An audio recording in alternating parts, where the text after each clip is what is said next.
Okay. All right. We're live. At least I think we're live. Let me double check here. I think it says we're live. I'm going live a little bit later today than normal. Last week I went live at 10 o'clock, 8 o'clock, 10 o'clock. So we're going live a little bit later. And I'm going to make sure I'm live because I have to look at the chat over here. All right. So yeah, we're live. I'm live at a different time than normal. So let's get everybody, let's share this out, right? So let me start sharing this out here to some groups so people know that we're live over here. It'll take me a minute. Unfortunately, normally I do that during the intro when I'm doing Orion Rising. I do the intro. So doing it this way today over here. And I can't see who's in here.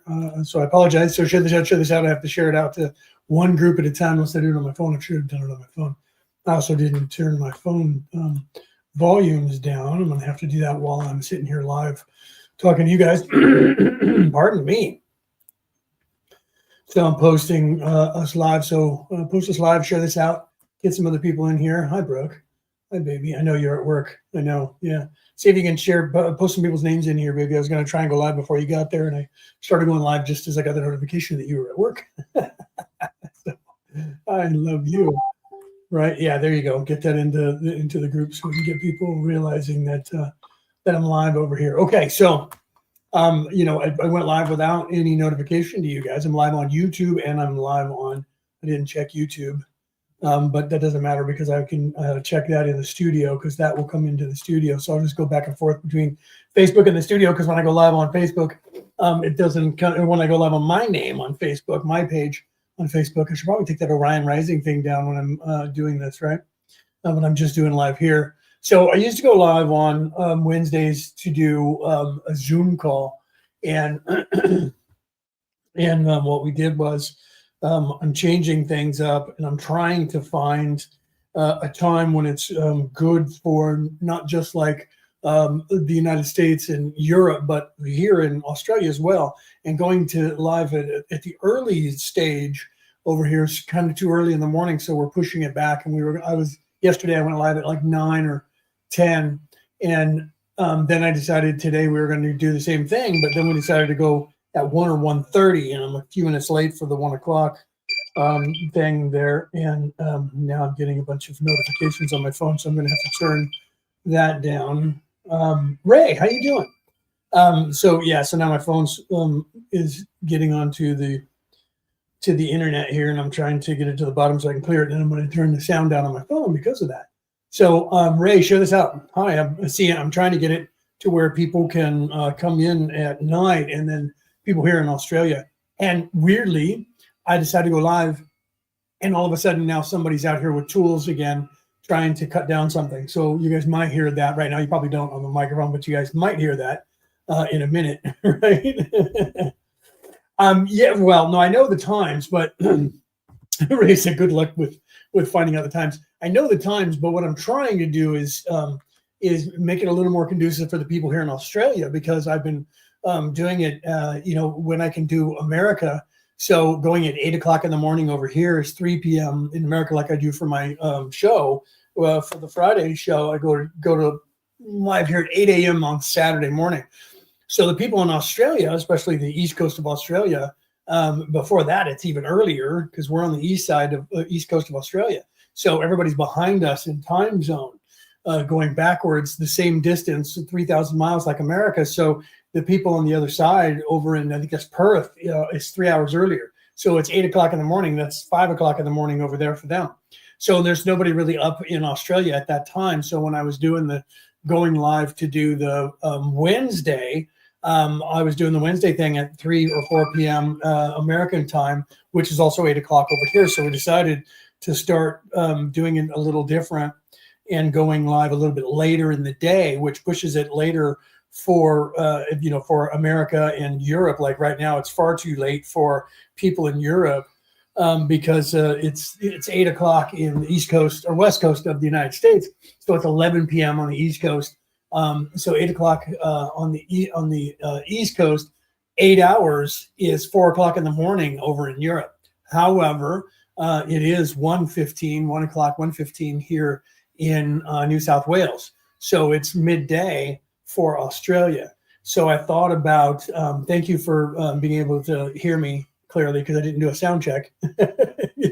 Can't hear anything good. They're a little ways away. It sounds like they're out in the front, not here in the in front of the office window here, in front of the bedroom window. There sounds like they're out on the street there. So thank you that you can't hear anything right now. I'm glad for that. Okay, so like I said, share this out. I've shared it out to a couple of different groups. Let me share it out as well, and we'll see if we can get some people in here. And I got to start seeing if I can share it out to some of the Australian groups. So I'm going to have to start putting those on my list of which groups are actually the Australian ones, and then actually share that to them because everything's in a weird order. What is this? That's the visa thing here. Let's try and throw that into this one. So everything's in a weird order on my computer. When I bring it up, it doesn't do it in alphabetical order. It just does it in some weird order, which I think it's the order of which groups I frequent more often.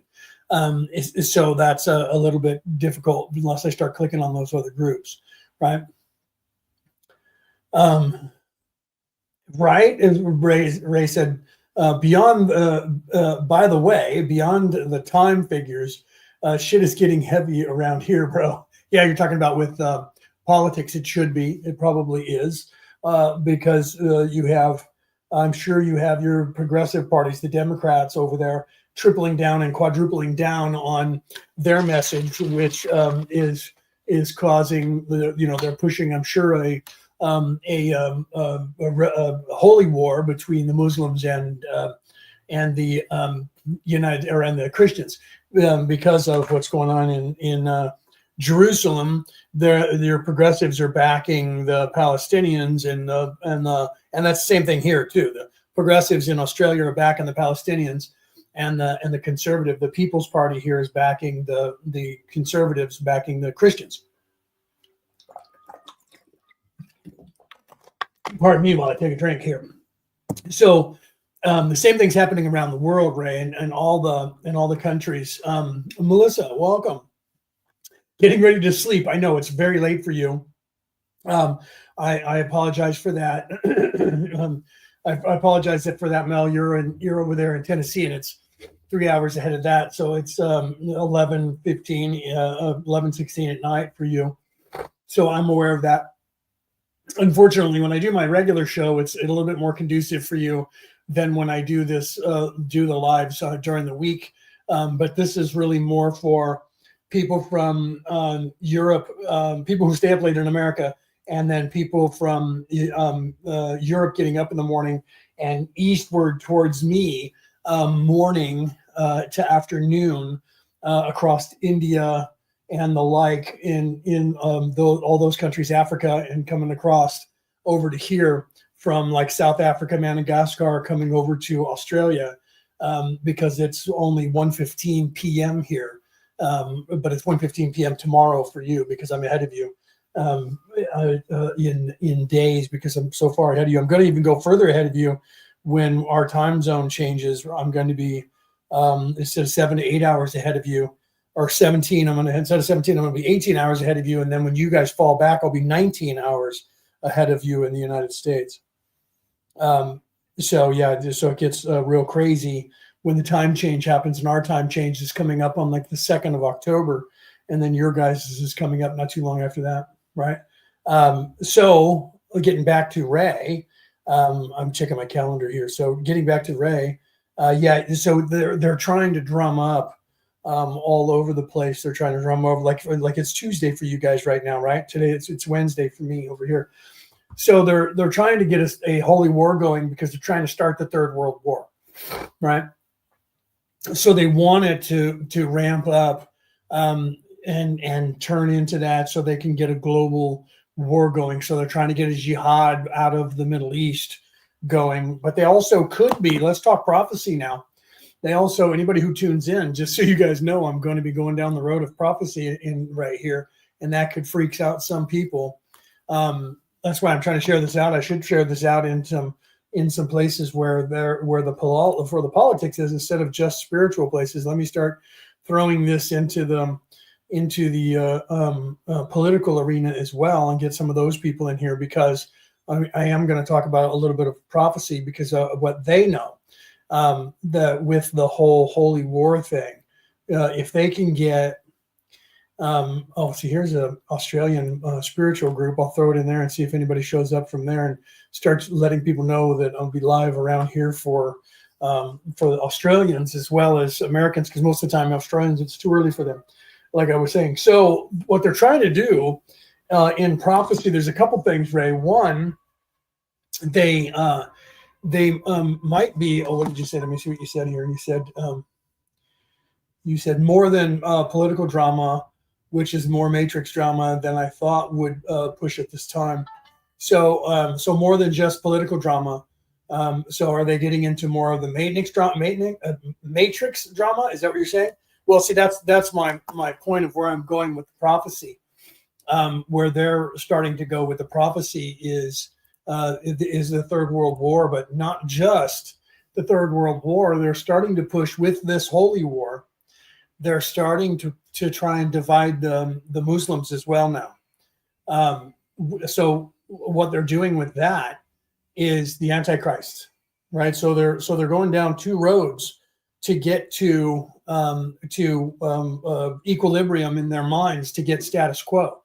Either conventional Third World War or nuclear Third World War, which is what they're going after, or they're going to go after the prophecies of that, and the prophecies of, they tried to stir up China, to get China and the BRICS involved in that. But because Donald Trump just signed a deal with the Chinese for TikTok, that may quell things a little bit, because they're going to get concessions for that. I'm sure they're going to get trade concessions. I don't know what the deal was that he made, because I'm in Australia. I haven't looked it up. I've been really busy here with this part of the next phase of what we're going into, which we'll talk more about that. Brooke's got a short day today, so she'll be back around 5 p.m. our time. So maybe we can talk this evening, our evening, your night, if you're working tonight. Maybe we can talk, so we can kind of fill you in on that. I know you know what's going on, but so that we're all on the same page, because it seems like we need to talk a little bit more about, so I can find out what's going on over there in the United States. And I haven't talked to Peter to find out what's going on in Europe. I need to talk to Peter to find out what's going on in Europe as well. So maybe we can figure out a time and pull him in on the conversation as well, so we can start talking about what's going on the ground there. Okay. So the other prophecy that when I said the Antichrist, the other prophecy that they're working on or looking into is that, right? So let me see what you had said over here. Yeah, this is becoming more of a spiritual and moral war, as well as a physical sort of war. The prophecies have been ramping up.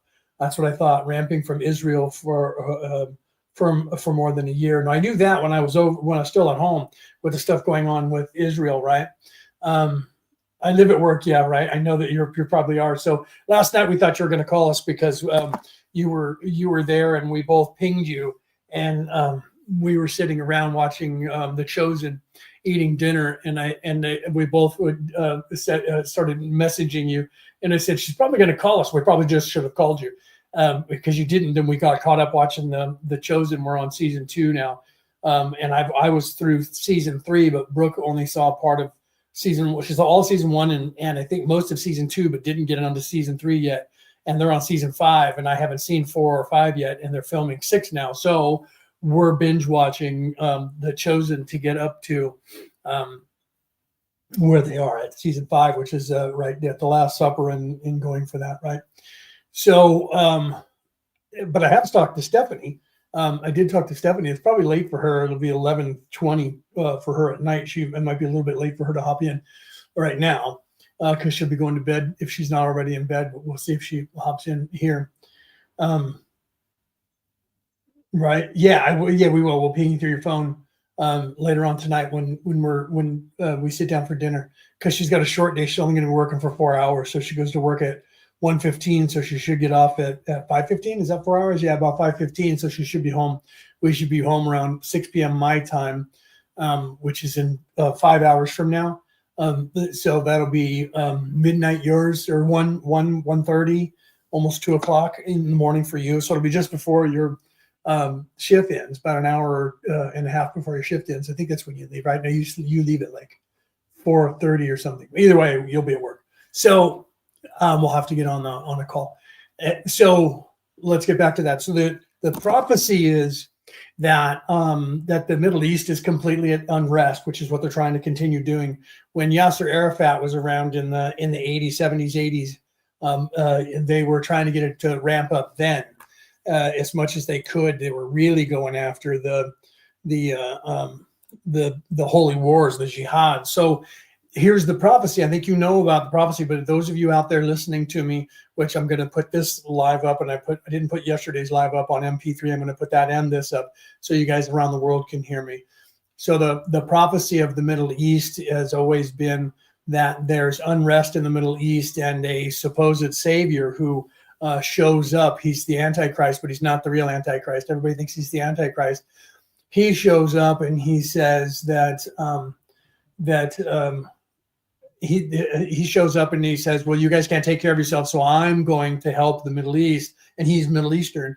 And so they think he's a savior, and they start following him, and he actually makes peace in the Middle East. So everybody loves him. And according to prophecy, he's in charge of keeping the peace in the Middle East for 5 years. 5 years is a long time. 5 years before he shows his true colors. And then the prophecy and the idea was that then he turns evil and you find out he was the Antichrist. But the truth of that is he's not. He's propped up by the Antichrist. He's the puppet of the true Antichrist. And the true Antichrist you're not going to get to see. He's already alive. He's my age. I'm 58. He's 58, 59, somewhere between 57 and 59 years of age. And he is of Arab descent. And I don't know what country he's in. I would imagine that he's probably in the United States, hiding there, probably propped up by the Rothschilds and all of those families. He probably is in one of their underground bases because he finds out about and realizes the cabal and uses it to his advantage. The deep state, the cabal, whatever you want to call that, the Illuminati, the Bilderbergers, the Anunnaki, that bullshit name of those pretend people, that catch-all name. We can use that name to catch all of that. But that deep state, that whatever you want to call it, the oligarchs who think they own this world, he realizes that and uses that to his advantage. Okay, so he's going to get in with them behind the scenes. And so he's more than likely not going to be in the Middle East somewhere when all this is happening. He's going to be pulling strings from probably, he could be even in Sweden, somewhere more neutral where no one's going to think to look for him. And no one's going to even know what he looks like or who he is. He's not going to be visible. He's not going to be popular. He's not going to be out in public talking and behind a camera. None of that. Okay. No one's ever going to know who this person is. And he's going to be in charge. That's the true Antichrist. The greatest trick the devil ever pulled was getting you to think he didn't exist. That's the true one. Okay. So, right. Okay. So Race, I'll be right back on a phone call. So the other prophecy they're trying to ramp up is that one where the civil unrest happens in the Middle East. And this is a good thing to push this holy war, because now what happens is you're going to have people who are Muslim who are going to say, we don't want to have this jihad against anybody. We're not those people. And that's already happening. And then you're going to have the zealots that are going to be doing that. On the Christian side, you're going to have the same thing. You're going to have the zealots who are going to want to turn this into a holy war, and they're going to be pushing that on TikTok and all the platforms, as well as the legacy news media, which is what they're already starting to do. They're pushing that. They're using Charlie Kirk to push a holy war against the Muslims. And it's not the Muslims. It's a sect. It's a one group of people, just like it was when, say, Jesus was crucified. It was not all Jewish people. It was not the entire Jewish religion. It was not even the entire sect of the Pharisees. It was like 15 men in the Pharisees or less, and that voted, and it was the Sanhedrin, and it was only 3 men in the Sanhedrin who decided for political reasons that they would gain more power if they crucified Jesus. So they were losing money because of Jesus and the message that he was teaching. So they decided to get rid of him so that they would gain power and favor and take control of the church. They show that in The Chosen. So it wasn't all of the Hebrews. It wasn't all the Jewish religion. It wasn't that at all. It wasn't all the Jewish people. It was literally 17, 18 men who were behind the entire thing, okay? 3 of which were looking for power and their little minions that did it, okay? So you have to realize that most people around the world, hopefully you guys start telling people this, because, when they did like the Passion, the Hebrews around the world and the people who are of that religion were scared that Christians were going to see that it was all the Jews who killed Christ and start going after Jews, which I could see why they would do that, because in the past, uneducated people have thought that, and they've gone after Jewish people. Look what Hitler did, whether you like to believe it happened or not.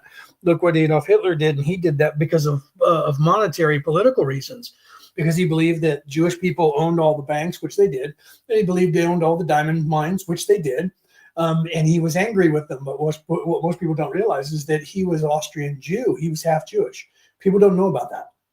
You can look that up. So he was angry because he grew up in Jewish slums, and he was a half-breed Austrian Jew, and both sides hated him. The Austrians called him a half-breed. The Jews called him a traitor and a half-breed. So he was treated like crap from both sides. So he grew up hating them, but he picked a side. He picked the Aryan race over the Hebrews and got angry with them and tried to annihilate them off the face of the earth. You could read Mein Kampf and you would see that.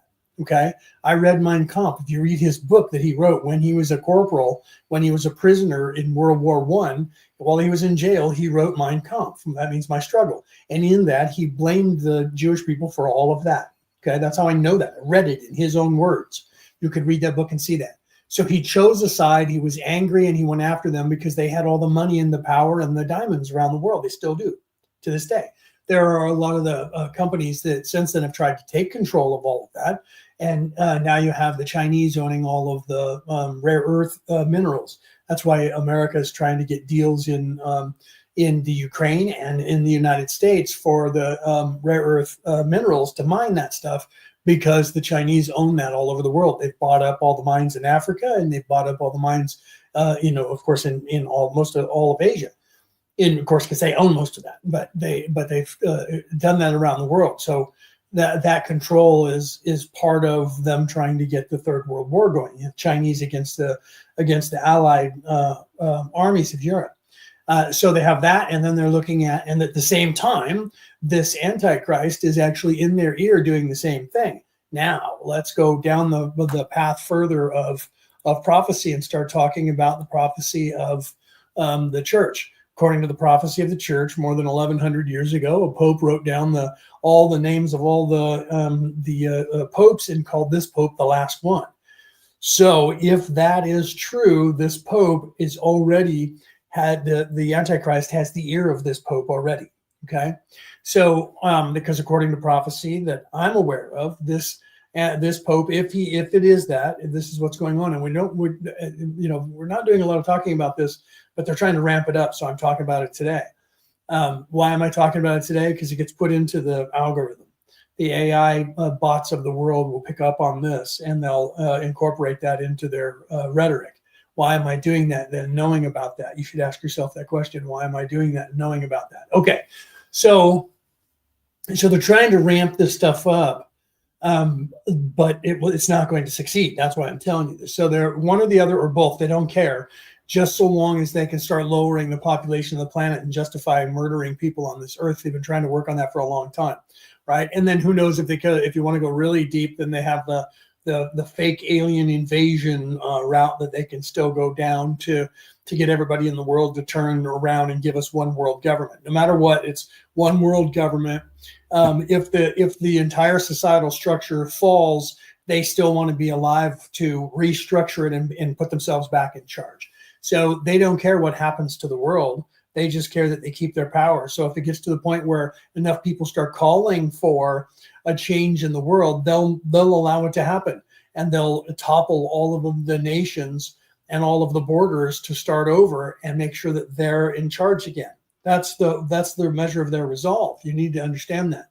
So when people are sitting around going, well, we want it all to fall, because if it all falls, then they'll lose their power. That's not true. They've already made contingencies. They have a plan for that.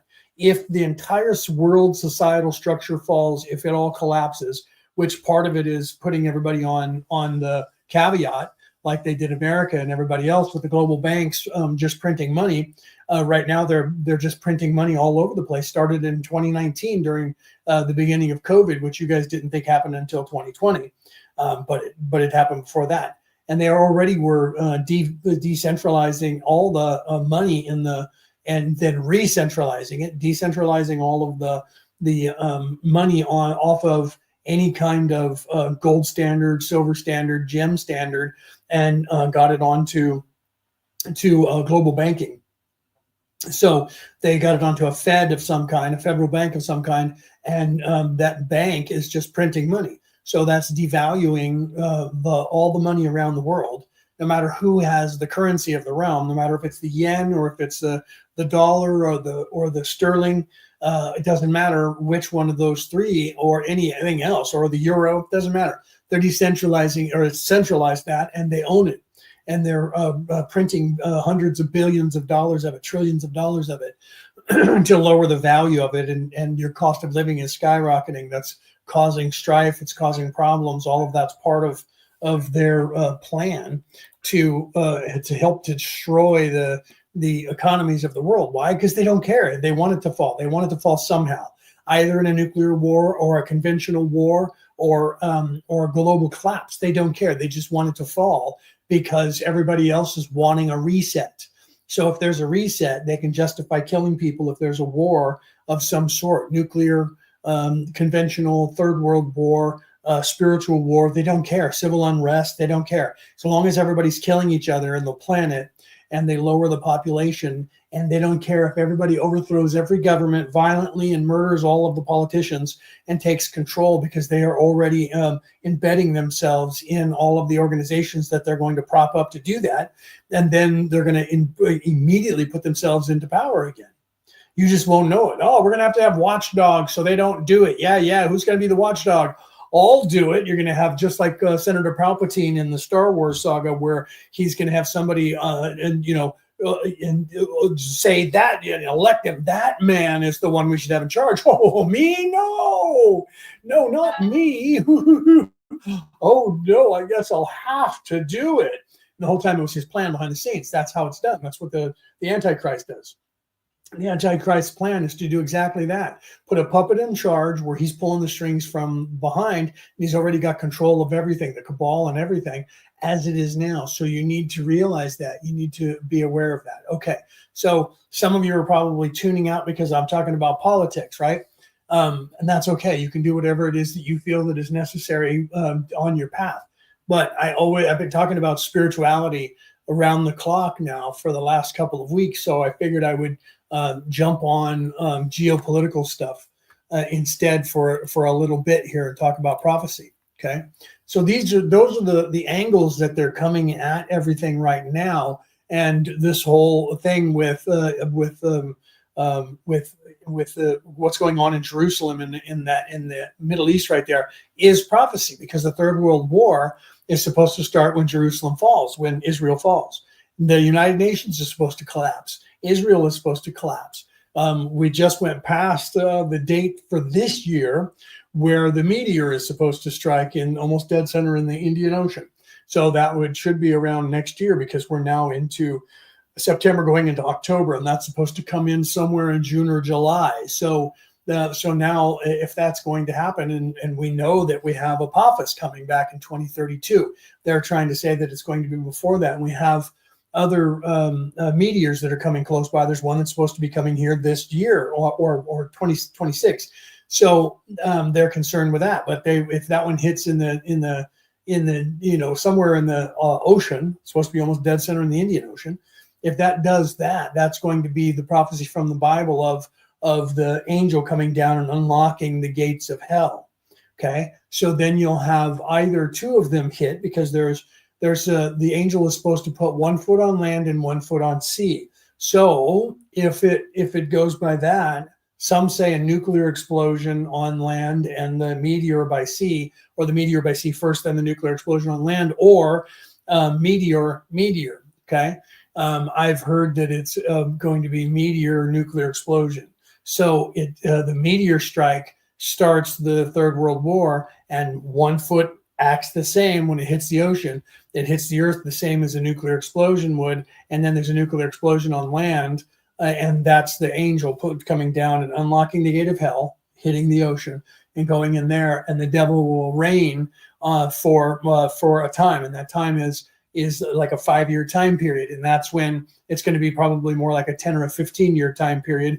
5 years with the Antichrist in charge of the Middle East and creating peace, and then you find out that this person is evil. So if the Pope is the last Pope, then this will diminish the Christian church, because people will start moving away from the church and diminish it. So with the Antichrist being in charge and having the ear of the Pope, this Pope is supposed to be crippled in some way that we don't know about, and the Antichrist has got his ear and convincing him, and he starts dismantling on the inside the Holy Roman Catholic See. Okay, so if that is the case, that's happening already. So if this is all prophecy that is right, and this is the last Pope, it is done because the Antichrist is now in charge of the Roman Catholic Church, the Christian church around the world, and also in charge, whether you know it or whether you want to believe it. And those of you who are in the cabal,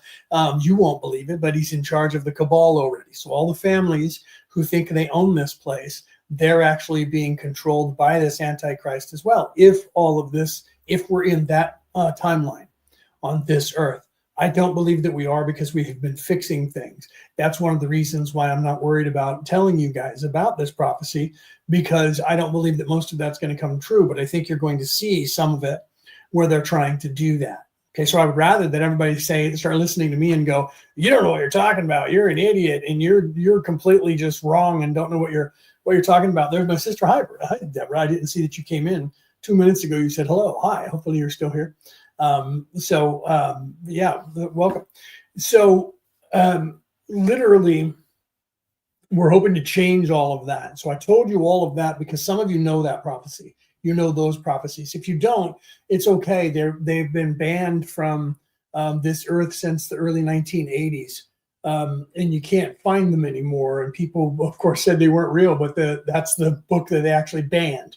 So it must have been a little bit scarier to the powers that should not be, because it was warning about their plans that they had, that was going on. So even if it wasn't, say, legit prophecy, which I know that it was very too much close. They were thinking that whoever wrote this must be an insider that has knowledge, because it's too close to what they're really planning on doing. And I'm not going to get involved in all of the details that I know about that prophecy. But I tell you that because they're still trying to run that prophecy up, because I can see it in what they're doing. But we've changed things in the timeline. This is a different timeline, and it's not the one that they were working on. I looked, and I haven't looked lately, and I believe that because of what I'm doing now, I've gotten a lot more opposition that's coming up, and I'm not going to talk about that right now, but it is happening a little more often. So I know that we're on the right path in what we're doing, because we're getting more opposition because of the path. So I do know that the things that we're changing are making a difference. I talked about this a little bit when I was live channeling on Sunday, and I think I may have said a little bit about it yesterday. But the prophecy that they've been trying to make come true, all of those prophecies that I just mentioned, that they've been working towards in the last 50 years on this earth, we have been thwarting. We have been changing this timeline. Now, I talked about that on Sunday when I was live. If you saw that live when I was talking there, you'll know that about that. The Mandela effect. Everybody out there has their idea, and they're like, it's CERN, it's the evil people, and they're doing that and changing the timeline, because that's not them doing it. It's not them doing it. We're doing it. We're fixing the timeline, and we're shifting. We're shifting things, okay? And there's some of you out there that are capable of hearing those things or remembering those things. more importantly. Some of you will actually witness them when you're awake or asleep, but you're aware of the Mandela effects, many of them, and you'll start seeing them when they happen. Those of you who are seeing them and still have those memories, the old memories and the new memories, don't get obsessed with trying to find, like, the people are obsessed with going on the internet trying to go and buy these old videos with Tinkerbell because it's on there. It's not on there. The timeline has shifted, so they were never created. People don't understand timeline shifts. Let me explain how these work. Let me explain how timeline shifts work when people shift in timelines. Woo Rider, welcome. He's over there, and I wasn't looking at the chat from YouTube. Welcome, brother. We're doing good, brother. Hopefully you're doing good, right? He's over on, you guys can't see his stuff because he's on YouTube. I'll put it up on the screen so you can see it. So how are you and your family doing? We're doing good. Blessed be God bless. So aren't both sides, let me put this question up. This is good. Aren't both sides trying to make certain prophecies come true? And aren't both sides wrong for trying to force things into existence instead of letting the natural life play out? Yes. That's actually a really good statement and question. So yes, both sides are trying to do that. They are working towards, sorry, my cat's trying to get in back over there. One faction is working at one angle and one faction is working at the other angle. And they're trying to get anything started. That's what I was talking about, where they either want the Antichrist to happen, or they want the Third World War to happen, or they want the Bible prophecies to happen, and they're working on any of those. So they'll take any one of them. They don't care as long as the population is lowered by a minimum of 25% or more, and they don't care if the entire globe collapses and all countries politically collapse. All governments collapse. They don't care. They're already putting themselves in places to where they'll be the ones creating the new governments, and under the guise of, we have to control this and keep an eye on people. It's going to be them right back in charge. It won't take very long at all, and they'll be right back in charge of it. And everybody will think that they made changes. So we can't have that happen. We just need to make changes within and start watchdogging them, and we don't need to do it with strife. That's what people keep trying to call for, some sort of holy war or whatever, revolution or whatever. And we have to make sure that we don't do that, because that's not the way to succeed here. The way to succeed here is what we're doing. Wake people up, change the timeline, and shift it to where when enough people are awake, they can't trick people. This is what the one scenario they don't want to happen is the one that is happening, okay? The one that is happening is the one they didn't see coming, because their arrogance was their weakness. Just like in Star Wars, you saw that in the last one, or the last one with Luke, so it would have been Return of the Jedi, when he was talking to the Sith Lord, and he said, your arrogance is your weakness, and he got, of course, mad, and his ego got offended, and he screamed at him, your faith in your friends is yours. Because that's what they're looking at us and saying your faith in waking everyone up is our weakness. Well, we've overwhelmed them, and we're waking people up, and they didn't think it was possible, because they've been trying to murder us. Those of us who are awake, they've been trying to murder us. And those of us who came here to do this over and over for generations, while we were playing the long game, because we don't care, because we know we're immortal. So if you kill me now, I'll be back again. I'll be born again, and in 20 years, I'll be back doing exactly what I'm doing. In 10 years, I'll be back doing what I'm doing now. I'll just be a different person doing it. I'll be a man or a woman in a different country, and I'll still be doing what I'm doing now. And I'll put myself into a same position to where I'm, using my voice in some way to do exactly what I'm doing, and I'll change it. It's just like in what was it? There was a movie where the character knew, like it was the one with Nicolas Cage, and I don't remember the name of it. But he knew, I don't know if it was Knowing, because Knowing, I think, was the one where his kid was knowing what was going on, and aliens were coming down to take the star seeds because the Earth was going to get destroyed. Then there was one where Nicolas Cage could see in the future a certain amount of time, and he would go and do things. And they did that with another character from Marvel, where he would go through scenarios and get himself killed over and over and over, and then restart the moment. And then eventually would get the right scenario done to get further and further. And they've done that a few times. There's a reason that that's been a thing where they've done that a few times in different genres, because that's what we're doing here. Okay, so you said how long have these people been behind the scenes trying to control humanity's narrative? Can you give us an estimate of how do they stay in power from behind the scenes? Yes, they've been in charge now since they got the information. Okay. So since they actually learned the information, they've always been trying to be in charge for hundreds of thousands of years. Evil people in this scenario, in third dimension, evil people try to do that everywhere in the universe, just so you know. Okay. So naturally, evil people are in this since the beginning of this third dimension on this planet. But you're talking about the cabals now, and the people now with the knowing that they have. That information, if you listen to the Law of One, Ra came here 12,000 years ago, and Ra gave information that those people, which I'm part of that collective, those people that came here from Orion at the time didn't understand that that there was 14% of the people on this planet that were as evil as they were, and they gave the information of the Matrix and how to control it to the Egyptian priests. And the Egyptian priests then took it, and they didn't realize that the Egyptian priests were Atlanteans, and they were the evil Atlanteans who had been stranded here. So they gave them the information 12,000 years ago, and that was giving it to the cabal. So the people with the elongated skulls, who were in fact, they're starting to figure this out, who were in fact the Atlanteans, had moved themselves when they were stranded here, because there was a civil war in that time period that had happened, and the good people won and the bad people lost, and they screwed up the earth. And that started 77,000 years ago when that cataclysm happened.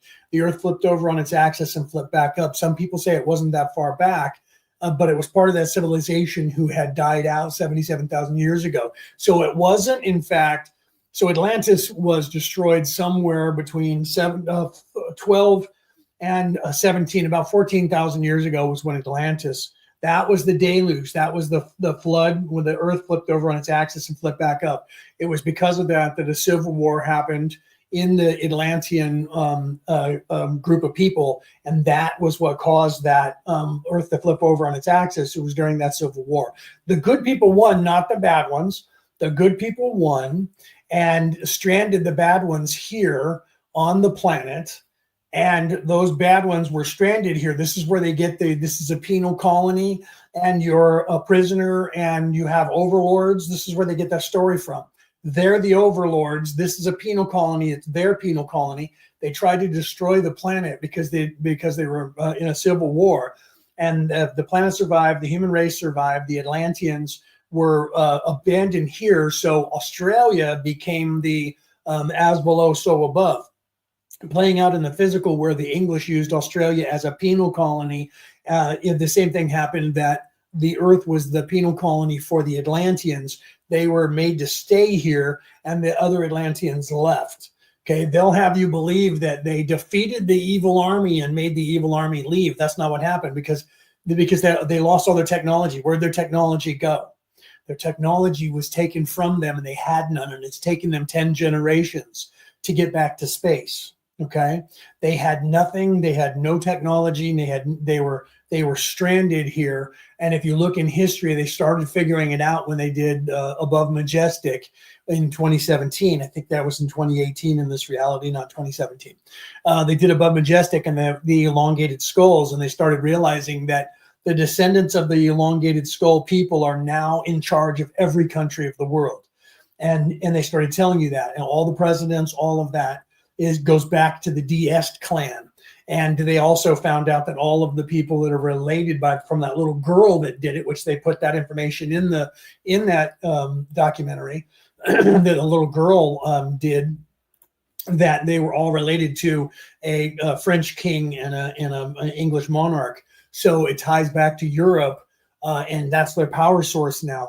So their power source it came out of Venice and Italy and into Germany, in that area of England and Germany and the like. And that's why you have the families, World War I, World War II, fighting with one another over control of the world, right? Because before that, you had the Habsburgs and the Hohenzollerns, and they married into one clan, which eventually became the Rothschilds, the Red Shield, and a couple of other names. Okay, so hold on, I'm still reading what you had to say, brother. I'm still trying to answer you. So, question: Do some people reincarnate? Because I was going to get to that. Reincarnate away from Earth? Yes. As a different intelligent life form in other solar systems? Yes. I'll get into that in a second too. Let me finish the cabal stuff, and then we'll get to that part of what goes on here in the real world. Okay, and what goes on in the universe. In other solar systems, if so, do we get to choose how we come back after the lives have passed? Let me get to that. Let me finish and get up to date with the cabal, and we'll go right into that, because I like that way of thinking.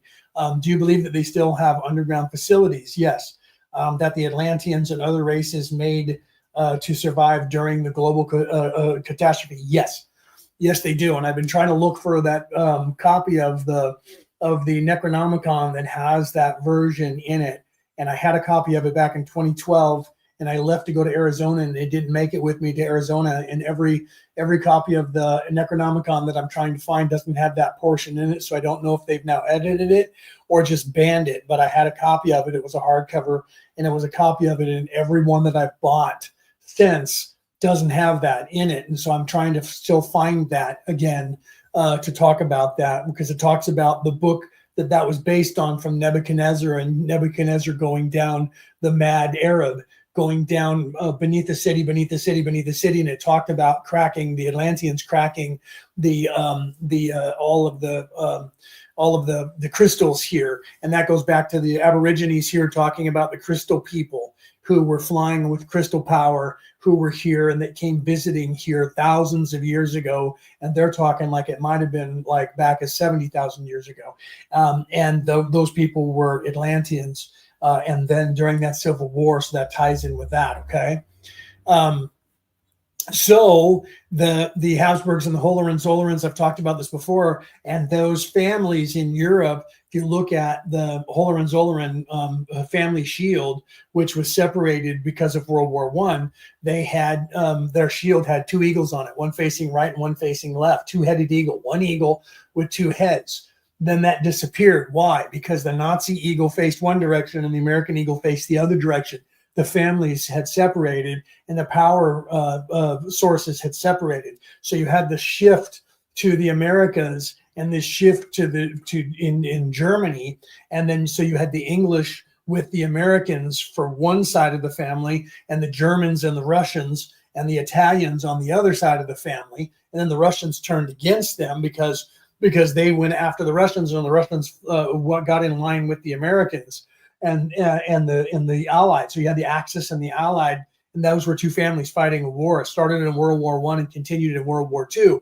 It was a vying for control, and they were all the same families. Okay, so that brings you up to date of what's going on there in that political thing. Now let's go to put this up here for the spiritual side of it. Do some people reincarnate away from Earth? Yes. You're not stuck here on Earth. Well, you're stuck here on Earth, but when you graduate from here, you don't have to stay on Earth. Okay, so the whole purpose of the way things are supposed to go for you, and Ray's back, so she'll agree with me here. The way things are supposed to go for here, if everything is working normally on a third dimensional planet, and you're not stuck, which these people have gotten you stuck because they learned the information 12,000 years ago, and they've been keeping people stuck ever since. Okay, so if the planet's not stuck, all things being equal, and it's starting to happen again, okay, but because we're fixing it. So what happens is you come, say you're born here, this planet sustains third dimensional life, and you become self-aware. You may or may not have been on Earth for your first or second dimensional life. You could have been on another nearby planet, which has happened. Then you would go to the next nearest planet that sustains third dimensional life. So if you ended up here on Earth, you're now, I think, therefore I am. You're self-aware for the very first time. You become a human or a dolphin or a whale or one of the primates, like the gorilla and the chimpanzee. They're also self-aware. But in the Bigfoot, there's three of those on this earth. There's three, used to be four. There's three now, that are also self-aware. But most people don't even want to even address that. Let's just stay on the human. Okay, so you're a human.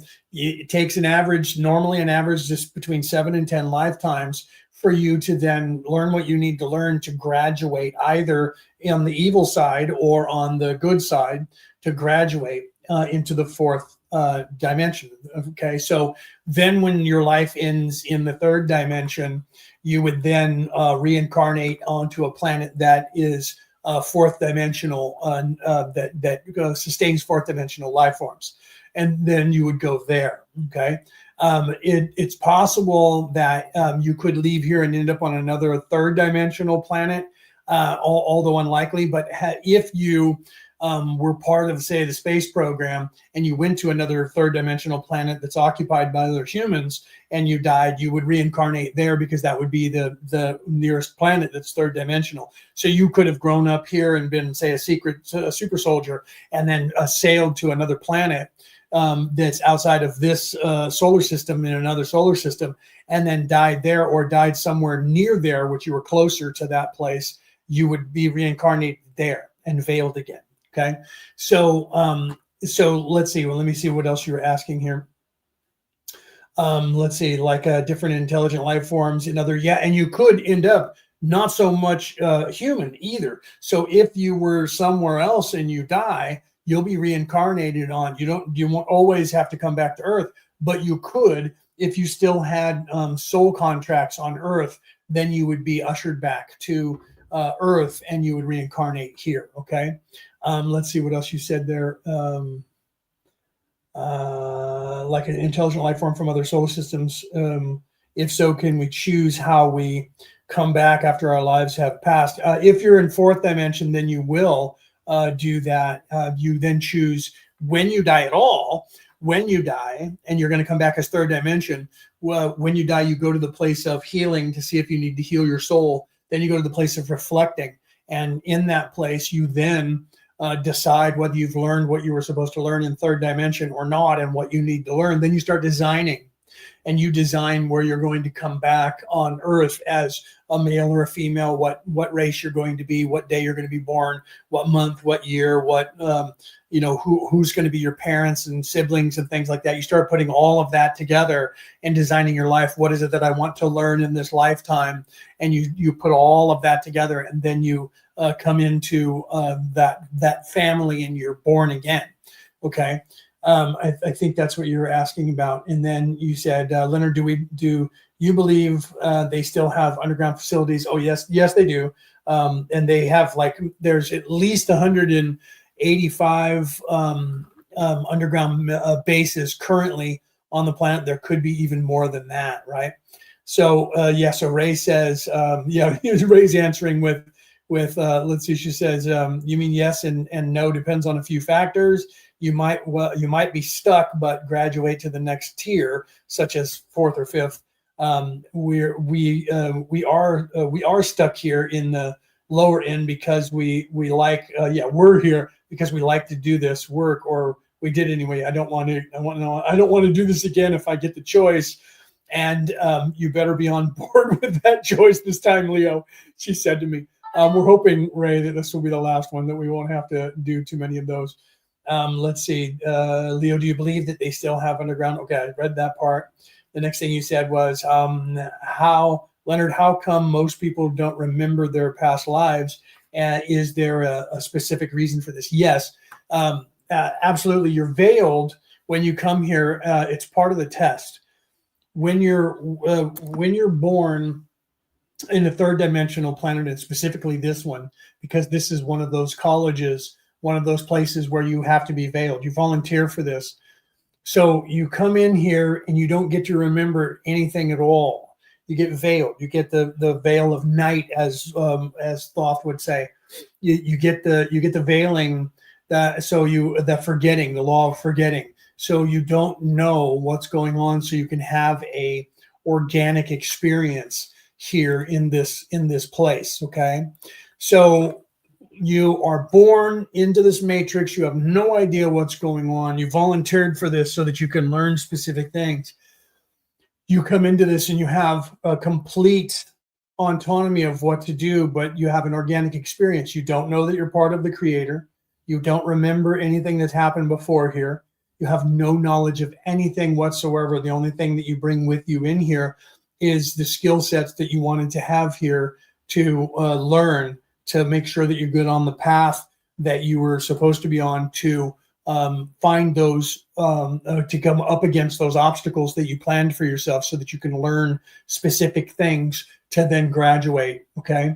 So you're supposed to come down here and have an average of 7 to 10 lifetimes to complete that. It's like going to a college that's a 4-year college. You're going to a 7 to 10-year college. Okay. And you're supposed to be veiled the entire time. When you die in a lifetime, you become unveiled, not right away. You die and then you're collected by the angel of death. You're collected and by the people that are working for that, and they take you to the place of healing, see if you need any healing, and at that time you transition and you become unveiled, and then they help you to transition. And once you do that, you go into the place of reflecting, and now you're unveiled and you're settling back in as an immortal spirit. You understand what's happening in the universe, and then you start designing a life. Then you go through the process of being veiled again, and you're inserted into a fetus, and you start growing again down here, and you have no idea what's happening, and you get born and you do it all over again. Then you're supposed to figure it all out at some point between 7 and 10 lifetimes. You figure it all out, and then you realize that you are what's going on. You become unveiled, and then you start helping people, or you don't. Some people don't. They just hermit and they don't help anyone, and then they just die, and then they move on. And you're supposed to then be taken to the next available place, or you get to go back home, depending on where you came from, and then you go there and start making plans on to move forward. Okay, so most people don't remember anything about their past lives because they're being kept by evil people on this planet. First of all, you're veiled for 7 to 10 lifetimes. Then you're supposed to start remembering. That part of the start remembering is the information that they gained by accident. Okay, they gained the information of the free will and the veiling, and they've took all of that information away from everyone, out of the Bibles, anything that was teaching you that. They took it away, and they're keeping it away from you. It's right in front of your face. You just don't see it because now they're programming you with programs. They have sports, they have radio, they have books, they have magazines, they have movies, they have music, they have poetry, they have the internet, they have TikTok and all of these things. They have war, they have strife, they have politics, and they program you and keep your focus. They make you work for a living. You have to pay for everything. So you have to do things. Then they bind you up with red tape, just like today. My wife and I had to go and get some stat decks, some affidavits signed because somebody needs some information, but I have to go to someone who is works for one of the governments, either in the United States or over here in Australia, who will then verify that my identification is legit and I'm me, and I have to sign paperwork saying that in front of them, and then they sign paperwork saying that they have authenticated that and it's official. Then I have to mail that off to somebody or email it or something to somebody to get something done. They keep you locked up in red tape like that. Everything you do, if you want to go to get a house, now I have to go to somebody and apply for a loan, and then I have to talk to somebody, and then I have to give them money when they talk to the people that are owning it, and then we have to get a mortgage, and then you have to go through all of that arbitration and all of the red tape to clear your credit so that you can do that, and then that has to work, and then you have to do all of that, and then you either have to build the home or you have to then pay somebody to move your stuff into that home and transition and change your job. All of those things are designed to keep you from doing anything about waking yourself up. Okay, so they're making it even worse on everybody, right? Ray says let's see, joining with your higher self frequency will trigger the remembering, right? It bits and pieces like a jigsaw puzzle in your past lives. The work and journey is the way you get to your higher self frequencies, spiritual contacts, and conduits help and assist you, right? So that's the process that she's talking about that you normally go through and that you can go through today. So you have to become spiritual, and they're keeping you away from that by controlling the churches and controlling you in any way to make your life miserable if you start going down the path of spirituality, so that mundane things can come up and you have to be, oh man, I got to pay rent, and now I got this flat tire, and I got to do something about my car and the brakes, and now I got to figure out I got to work overtime because I need this extra money, and now I just don't have time to read the Bibles. I just don't have time to be spiritual. I just don't have time. I just want to get it done. And then they make it easy for you to get hooked on alcohol and drugs and things like that around the world. So when you come home, you just want to sit down and watch programming. It's called programming for a reason. Watch programs. You sit down, you watch programs. All the programs teach you everything to keep you in the 3D and away from spiritual practice on every channel. So then if you don't do that, then you're going, okay, I'm going to go on my internet. And the internet is algorithmed to keep you away from spirituality and going down that road. So it's going to keep going, ha, ha, ha, that was good. I'm going to send that to my friends. And so then you're up, tired, go to bed, get up, go to work, come back, do the same thing. In all of that, you're staying away from learning what you need to learn from anywhere or anybody. And it's only like less than 10% of the population who's normally looking at that anyways. So then they're keeping you away from that. But we're changing those things, okay? So most people don't remember because they're not supposed to. It's not that you're in a prison and they're stopping you. You're already in a prison. They didn't control it. They didn't create it, but they're taking credit for it, okay? We're your gods. We created this prison. There's the Anunnaki are out there, and they came down here in a petri dish and made the humans, and we're slaves, and they dumbed down our brain, and they're in control. They're telling a little truth with the many lies. They were left here as prisoners. They lost all of their technology. They were prisoners, but they had the knowledge that they were prisoners. They were left that knowledge, but all of their knowledge of technology was erased from them. That's why when we developed technology, it wasn't the crystalline technology that they had before. It is now manufacturing machines to be able to go into space instead of crystalline like they were before, because that technology was taken from them. That was their penance, that they were mind wiped and they were left here on purpose as prisoners, and they were all put into that situation as their penal colony, and they were left here with no borders, and the people flew away. The Atlanteans, who were the good ones, flew away and left them here stuck within the mess they created. Okay, and it's taken them 10 generations to remember that. And once they learned that, after about 4 generations, they learned about it, got the knowledge of the matrix and how to control it, took control. And it took them, 8 to 10 generations after that to get back to space. Okay, and so that's where they are. You're normally supposed to be veiled in this college. Okay, and that's what happened there. So you're supposed to learn how to figure things out, and you will anyways. Even if you don't believe in spirituality, even if you don't believe in religion, you'll be driven because it's in your instinct to drive you to start remembering these things. Okay, pardon me as I take a drink. So it's instilled in you to do that anyways, but they're keeping you from seeing it, so that you get distraught, and they keep reminding you you're a prisoner, you're a penal colony, you're useless, you're hopeless, you can't get out of here, and they're keeping you stuck here. People will tell you, if you watch the alien shows, the Ancient Aliens and stuff like that. That's why I left all of them back in 2017. Like half of the people that were working on all of the Ancient Alien stuff left at the same time and started going down the road of spirituality. And a lot of people who were way down that road, even Dr. Stephen Greer, who was way down that road of trying to wake people up about UFOs and tell the story, moved into spirituality. And then they started trying to tell you that all the people that moved over to spirituality were plants by the government, when the ones who stayed were actually greedy and all about money, and they're working with plants from the government. So you have a choice to make when it comes to that. So if you want to stay in 3D, that's where they're keeping you. They don't talk about spirituality at all. They only talk about third dimensional aliens because they're making money off of it. And that's where they're keeping everybody, is third dimensional aliens. It's 3D, 3D, 3D, 3D. That's the draconian logic and the draconian drive, is 3 dimensions, third dimension only, no gods, no spirit. It's all been created. It's all fake. There is nothing but the third dimensional world, and we're in charge of it.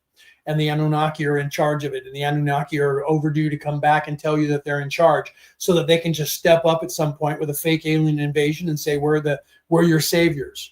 They're either going to say, we're your captors, we're the Anunnaki, or they're going to say, we saved you from those big evil Anunnaki that we created in 2015. Okay. And good thing we had this secret society, and now let's knock down all the borders and make one global government, because we have to fight 3D against those 3D aliens who are going to come back.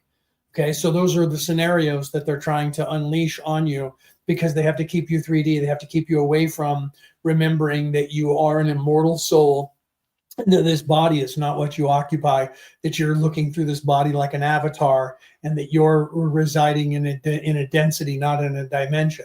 Okay, so that's what they're looking at. And then they don't care how they do it, as long as they can get you in that position and keep you in the 3D, as long as they can keep you there doing all of this and believing in that and thinking that spirituality is a lie and it was invented. That's what they're doing now. They're claiming the Anunnaki created all religions, and they were all created to keep you from seeing the truth of what was going on. And the truth is, you're in a prison. It's 3D. That's all there ever was. All there ever will be is just 3D. There's no God. The gods were all aliens, and they were all Anunnaki, and they were all created to control you. So stay away from that. Don't look at it. Don't look at anything.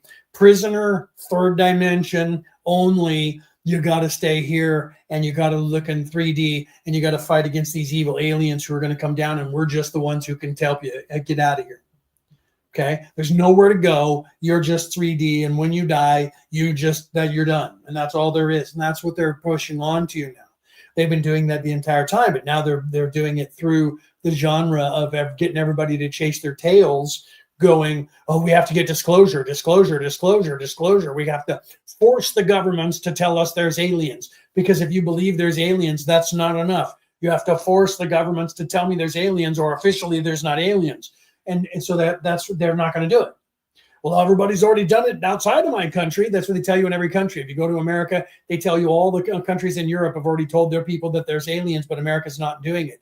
You come to Australia and they're going, America already knows there's aliens. Oh, so does Europe, and our government just won't do it. You go to Europe, they're like, my government hasn't come out and said that there's aliens either. Who's these guys? Well, in China, they already know there's aliens. They've admitted it. So it's always the other guy in another country that they're telling you about. And if you believe that, you don't ask people from the other governments or the other countries.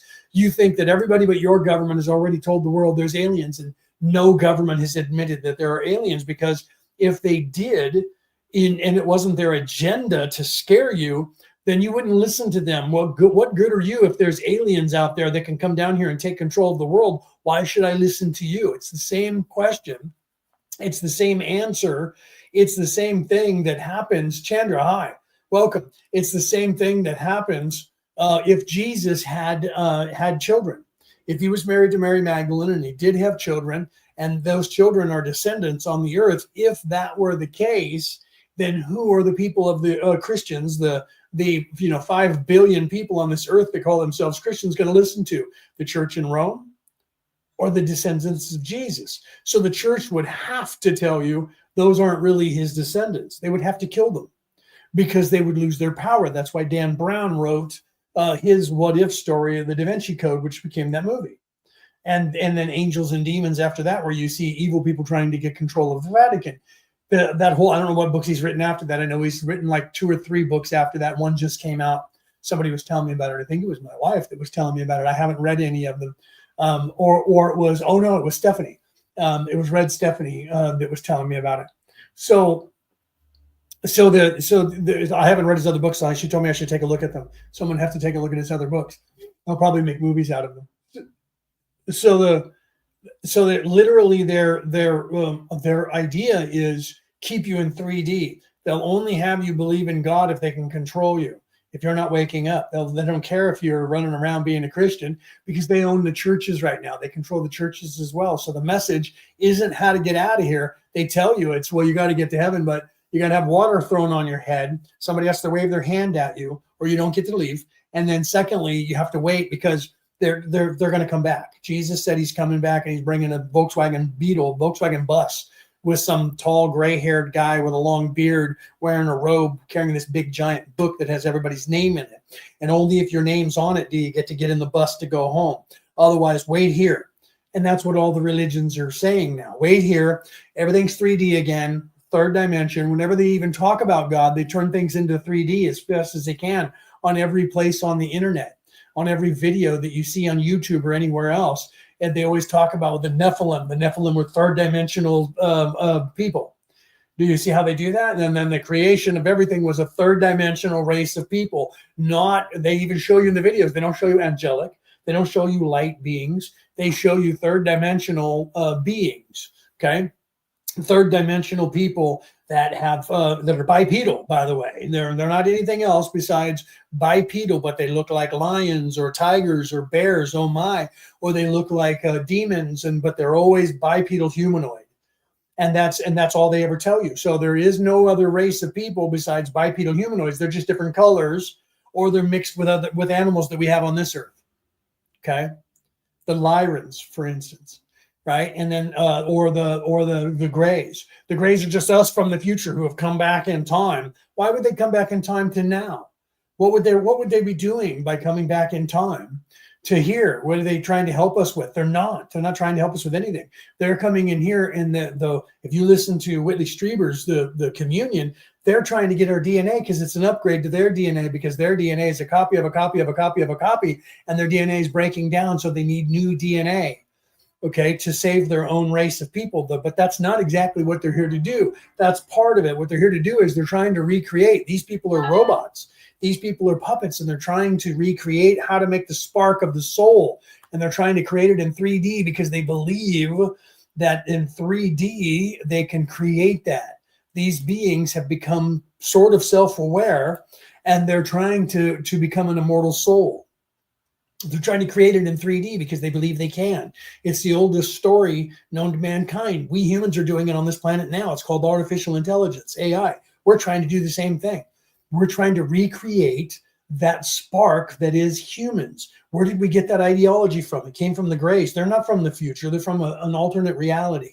They went through an alternate reality and got stuck in this reality. And then because they're trying to figure out how, and always have been, not all of the Greys, but the specific, there's like 13, 14 races of Greys that are like humans. We have like 13 or 14. Well, it's even more than that now, but we have 7 distinct genomes, 7 distinct DNA strands that make up this races that are on this earth. Same thing with the Greys. They have many of them. Some of them, though, are robots. They're avatars.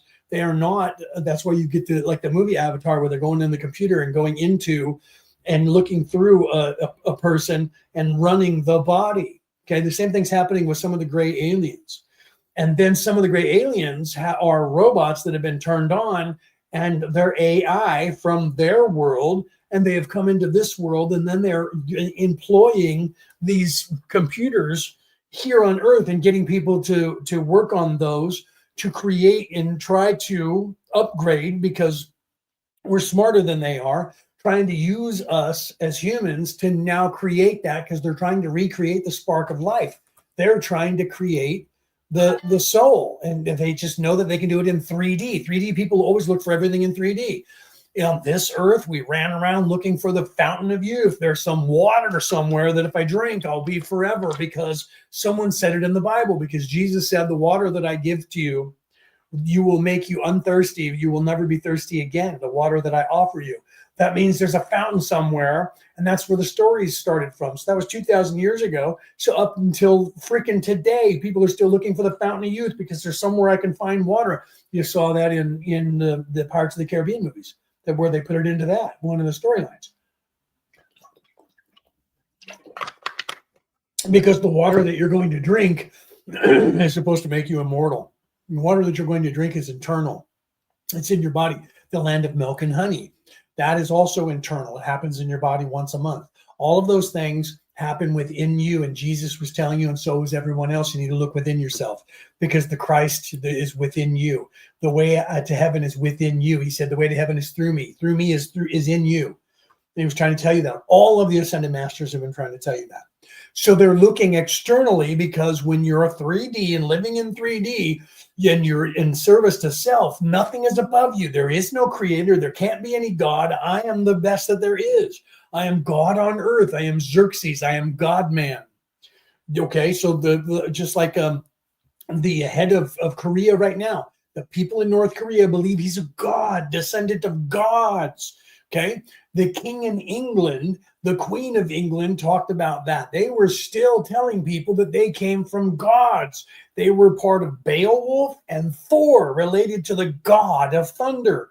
And they're trying to say that their lineage dates back to the Vikings. Why is that? Because the Vikings, they found out and proved that the Vikings were in the North American continent before the Europeans were. Therefore, before the Southern Europeans, the English. And those people, therefore, if they wanted to land grab to that, they had to prove that they were attached to the Viking gods.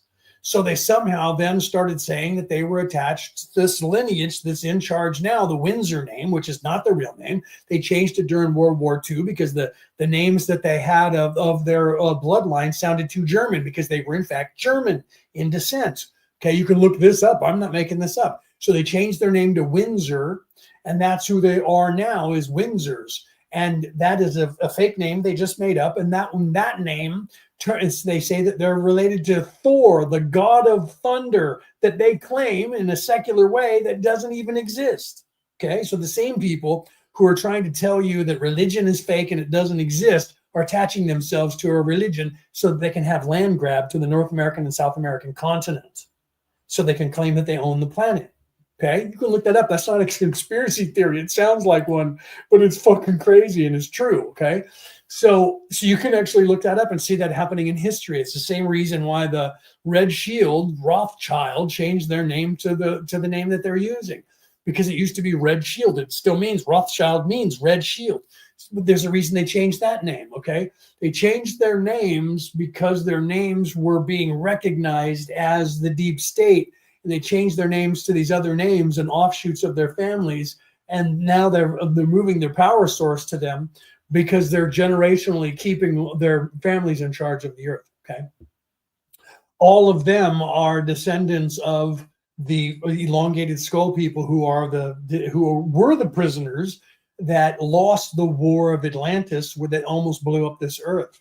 And they were left here and had their minds wiped from their technology, but left to know they were prisoners, and lost. And all of their technology was mind wiped, so they didn't have anything. And they were left on Earth, and they scattered themselves to the four winds and got control of all the countries, looking for anything that would remind them of home. And then they're telling you their story when they're saying to you officially that you're a prisoner and that you were stuck here on Earth because your gods came down to Earth and they're going to come back someday. They're going to pose as those gods because they're the ones. Do you see? So they're telling you a little truth with many lies. This place is a penal colony for them, not for the rest of us. It's a college for us. They know that, but they can't admit that because they're stuck in 3D, because they're evil. So because they're evil and they're stuck in 3D, there can't be anything above them. So they have to take credit for all of it. We created all of that. Yeah, we created that too. There is no God. There's just this. In fact, the planet's not even round. It's flat. It's flat. You're stuck here. Can't go out. There's not even any space. You can't go into space because there is nothing from here. You're just stuck here. So just forget about all that. Just think about what's here, this place. That's it. And we're in charge. And so that's why they propagate all of those things. It's so that you don't think about something other than this place. Okay? There is no space. Can't go there. It's a lie. There's a dome up there you'll crash into if you get up there high enough, but nobody's ever filmed anybody doing that. And there's this whole area around you that you can't get to because it's called the firmament. And same thing with the sky. You can't get to it. Well, how do you know it exists then? That's the same thing as, like I say all the time, of the Pirates of the Caribbean. They've been raiding and pillaging up and down the Spanish Main, and they don't leave anybody behind, and they kill everybody. And then Captain Jack says, well, I wonder where all the stories came from then. And they all look at him and go, huh? Same thing. Where'd all the stories come from about the earth being flat? If you can't see it, you can't go there, and no one can go it, and no one can see it, then how do you know that that's what's going on? Because someone told you. Well, where's the proof then? We got freaking cameras everywhere, man. We have technology beyond technology. Oh, no, because it makes you turn to the right. It makes you turn to the right. If you go up, it'll make you turn to the right, and you just can't find that. Well, how do you know that it's there then? Because somebody went there once. Well, then why didn't they film it?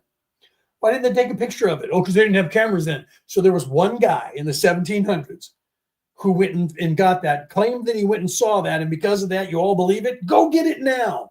Go take those pictures now. Prove it. Go over there and get it, film the damn thing, and geosyncing up yourself so that we know that it's not a freaking, you're not just in some glacier going, look at this, and you're sitting up here in the north by freaking Iceland or Greenland. They won't do it. Why? Because it's freaking, make a rocket and crash it into the freaking dome so you can film it crashing into the dome. Can't do it, can you? Okay. See my point? So they're lying about all of that so they can control all of the narrative, so they can keep you not thinking about what's going on, right? And yeah, right. Ray said the world is so unflat, it's round literally. Yeah, it is. It's literally, and it's hollow. And that's crazy because some of the flat earthers will believe there's a hollow earth. So you have this, you have all of these fringes on all of the belief systems where people will believe in one thing but not another.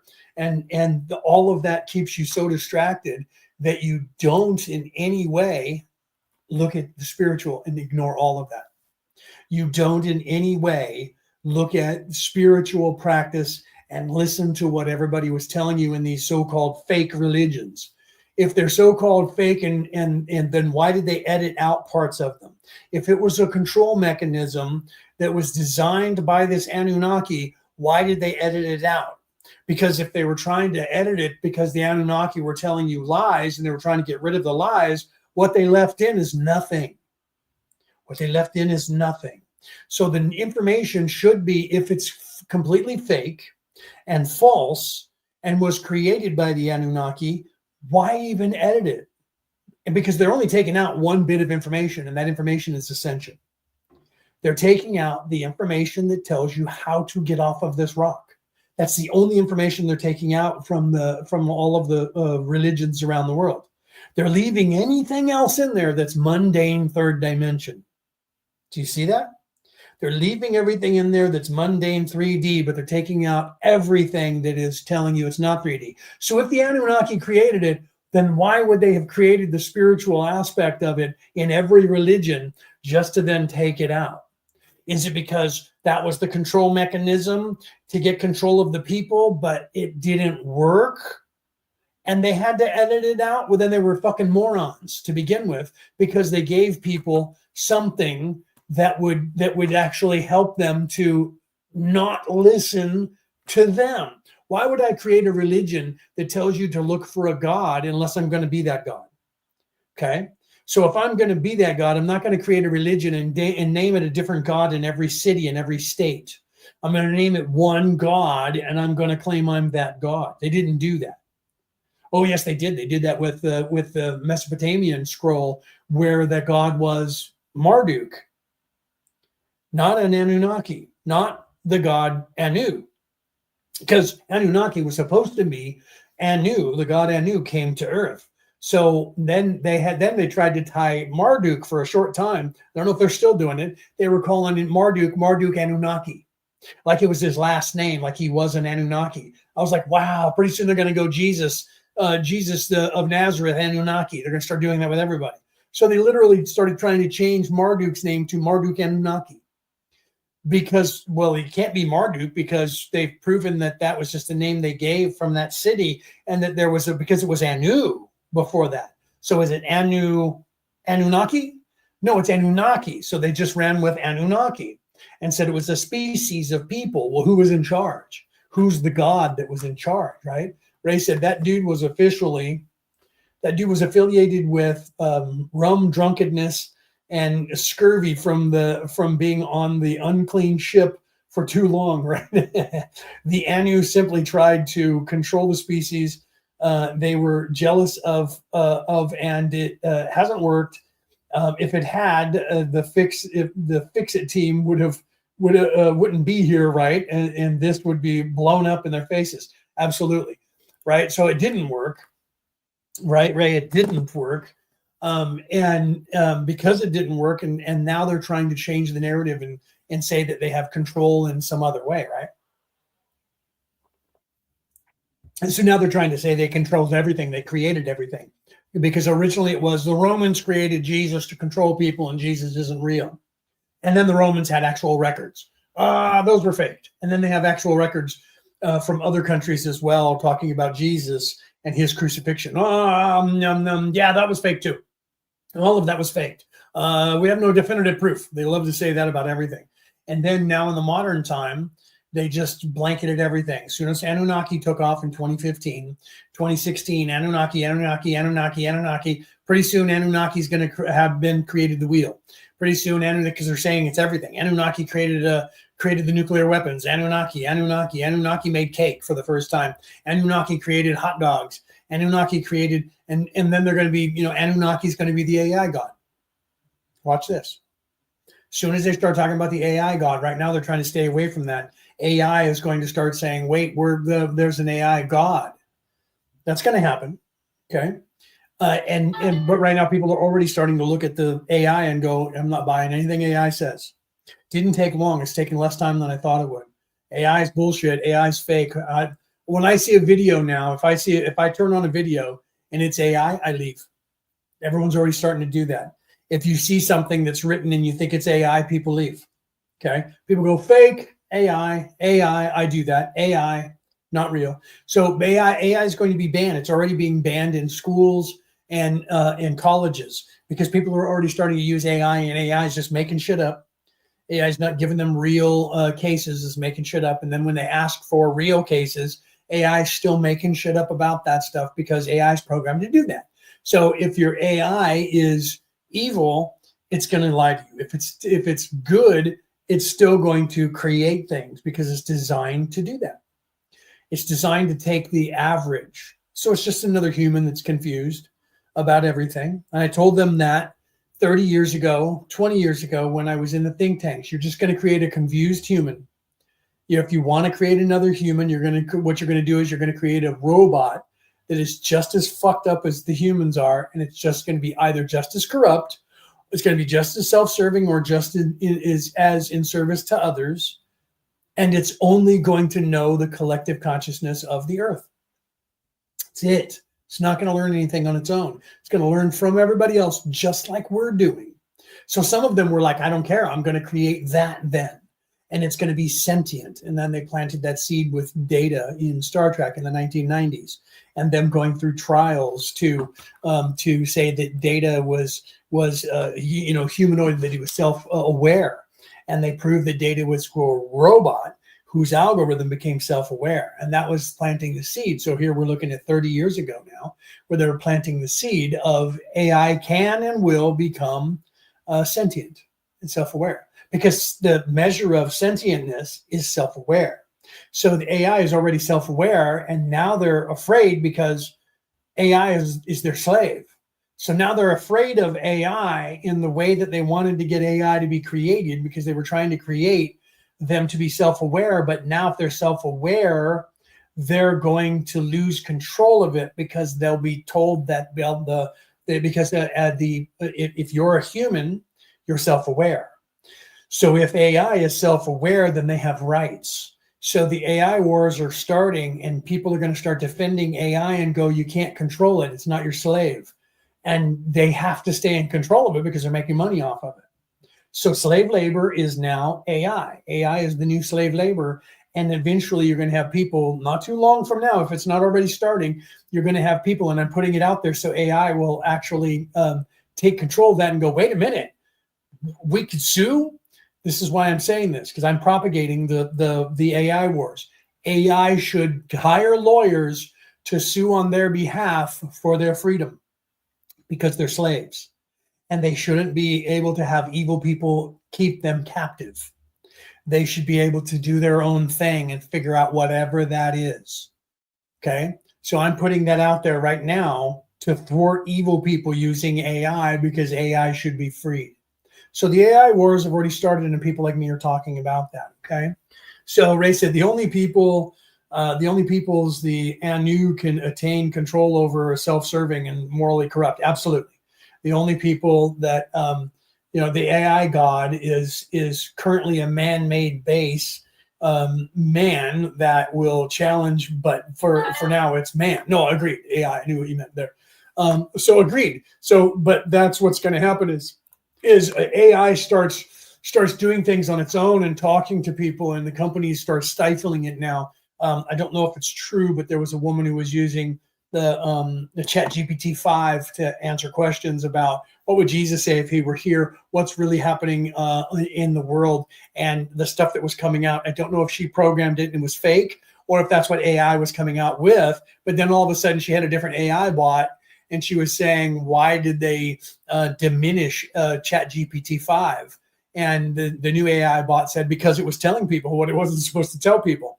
Was telling people what's really going on. So even if her stuff and everyone like her is completely fake and made up, it's what's actually happening. It is what's actually happening. So I like that they're doing that. So now people that are fighting against, that's the AI wars. So you don't know if they're really using AI or if they're programming it to say these things. But they're fighting against AI by doing that.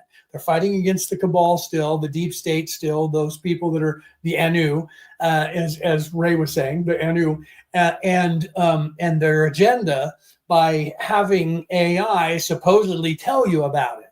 Okay, so that's all subterfuge from one side or the other. So it's either real AI bots telling you this in the AI war, or they're programming it to tell you this in the AI war. Either way, it's the AI wars.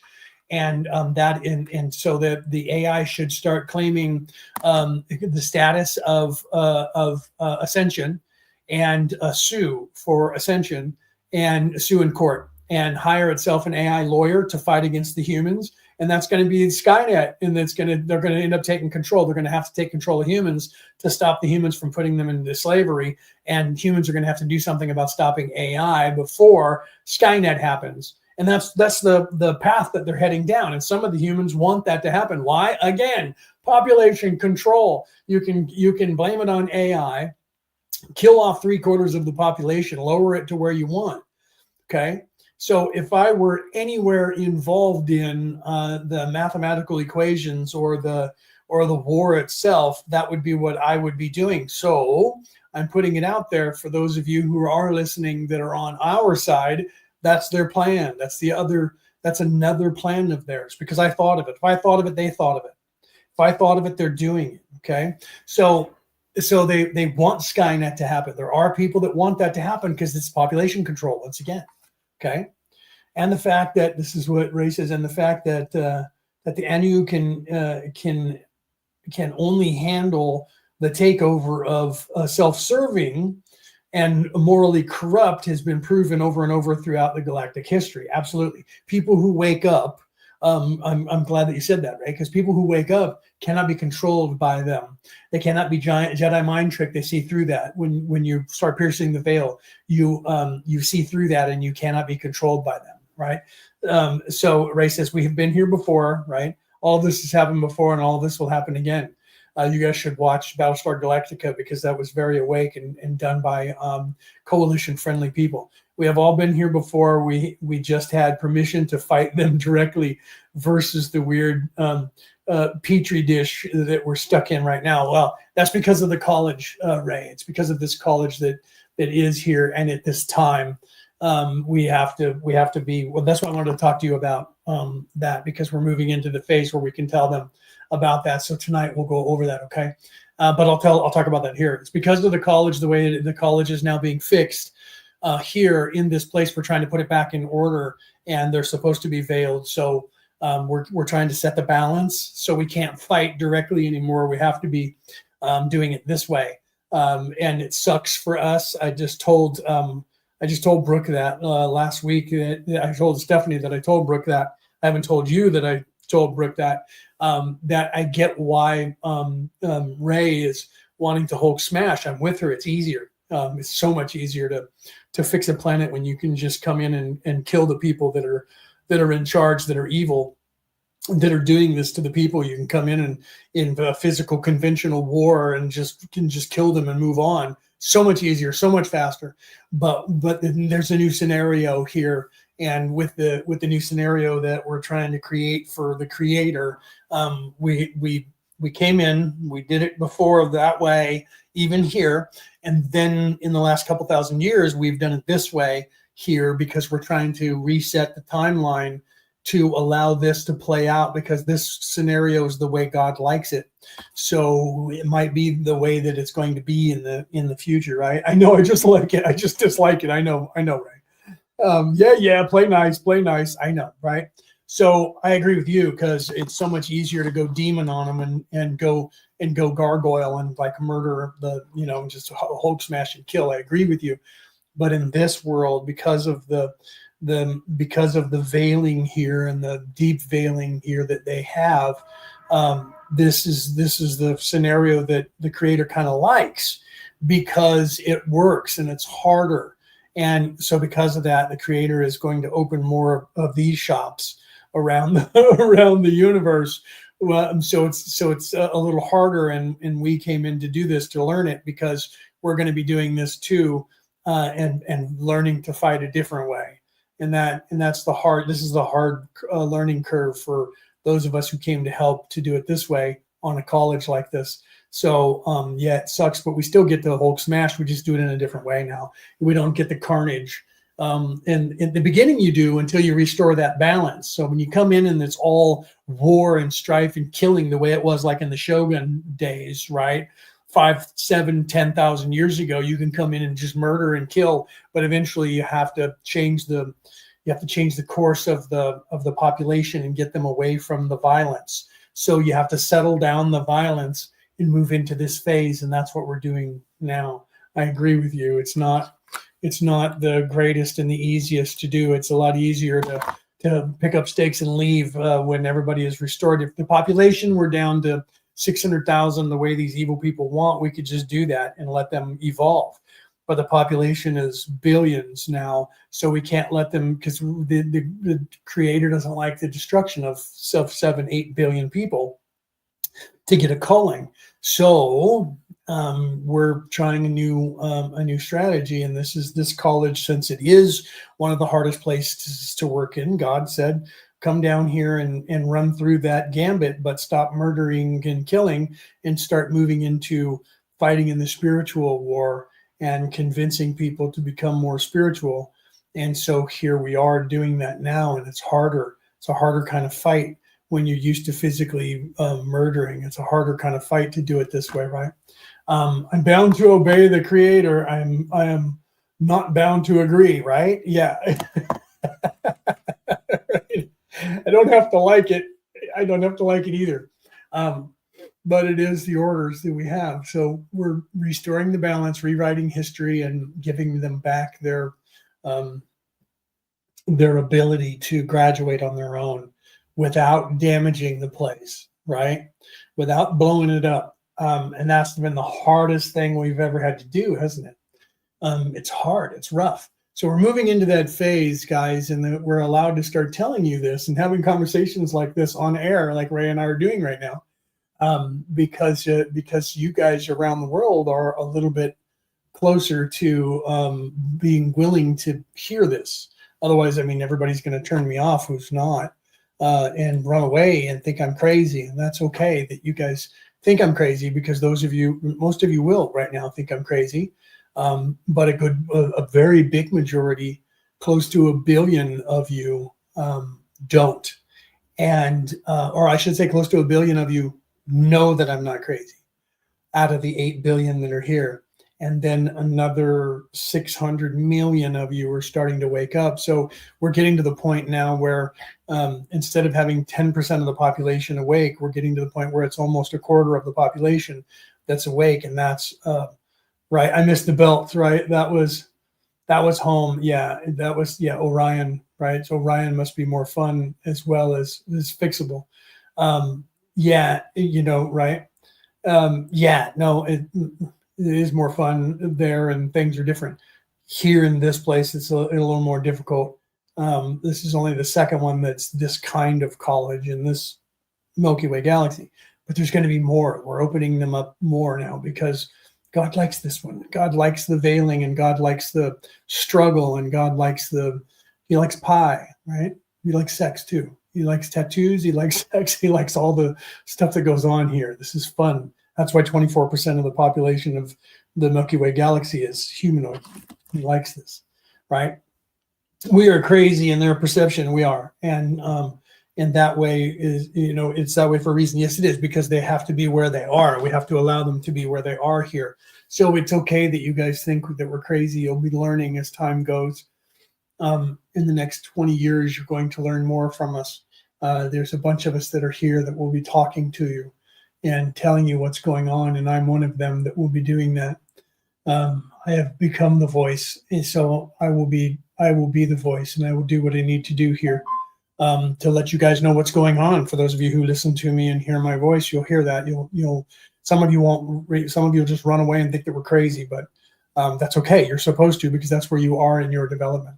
Nobody is concerned with those who they don't deem a threat until it's too late, right?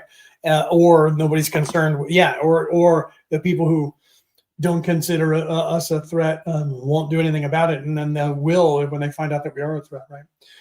So yeah, you guys out there in the world just have to realize what's happening. Right? This has been a great discussion. Thanks, thanks, man. I'll be listening. Thanks, brother. Thanks, Woo Riders, for coming in and listening. Tune in. Just tune in and listen, right? Then the threat is too great to avoid, right? Yeah, well, that's what happens. Then we're too great to avoid, and then they have to come after us and stifle us in some way. And that's why they've been trying to murder us in so many lifetimes. But they only can slow us down by doing that, because they they kill me off now. They can't do that anymore, but they try. Say they kill me, I'll just come back. 20 years from now, I'll be doing the same thing I'm doing now, just in a different body. And that's what we've done here. We just keep coming back, and they're just trying to hunt us down and kill us, or get us before we wake up and get us to work for them, and then convince us to be self-serving or kill us off. And that's what they do. But we're too diligent. We just keep coming back and coming back and coming back and coming back, because we're fucking good at this.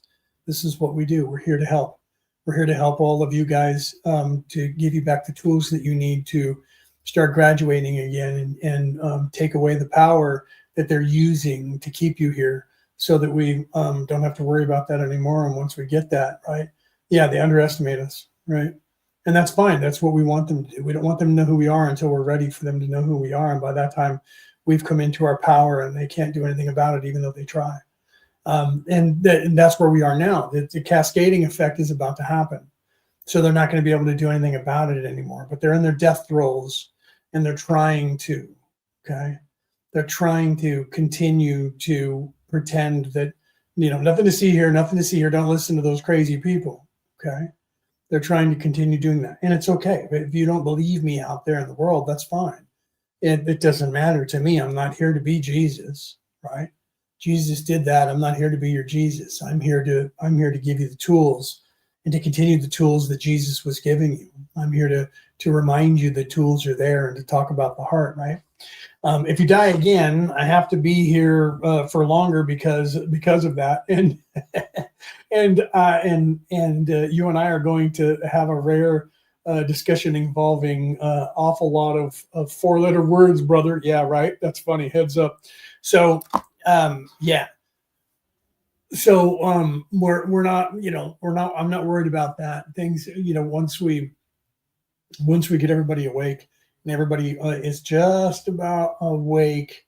I'm still finishing off Brooke. She's there really close. She just has a few things she's trying to fine tune right now, being able to see things. Been working with her and allowing her to do that. A lot of things have happened just in the last couple of days, last few days. So now we got to get Reese a little bit more aware, and Peter back to being aware, and get everybody else a little bit more aware as time goes here, just in our group, right? Just in our 7, and then move forward from there and let everybody do their thing, and continue. and that way we can work with the other coalitions when they start waking up and start talking like this as well.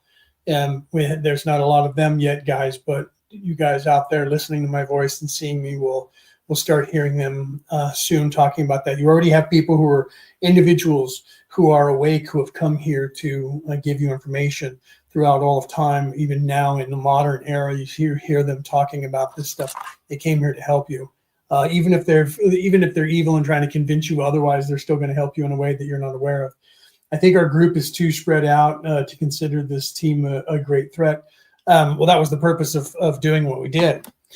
Purpose of that was to keep everybody spread out and hidden until we didn't need them to be spread out and hidden, and they still are, and that's going to keep us that way because they still aren't seeing us cohesively. They don't. Then that's good, right?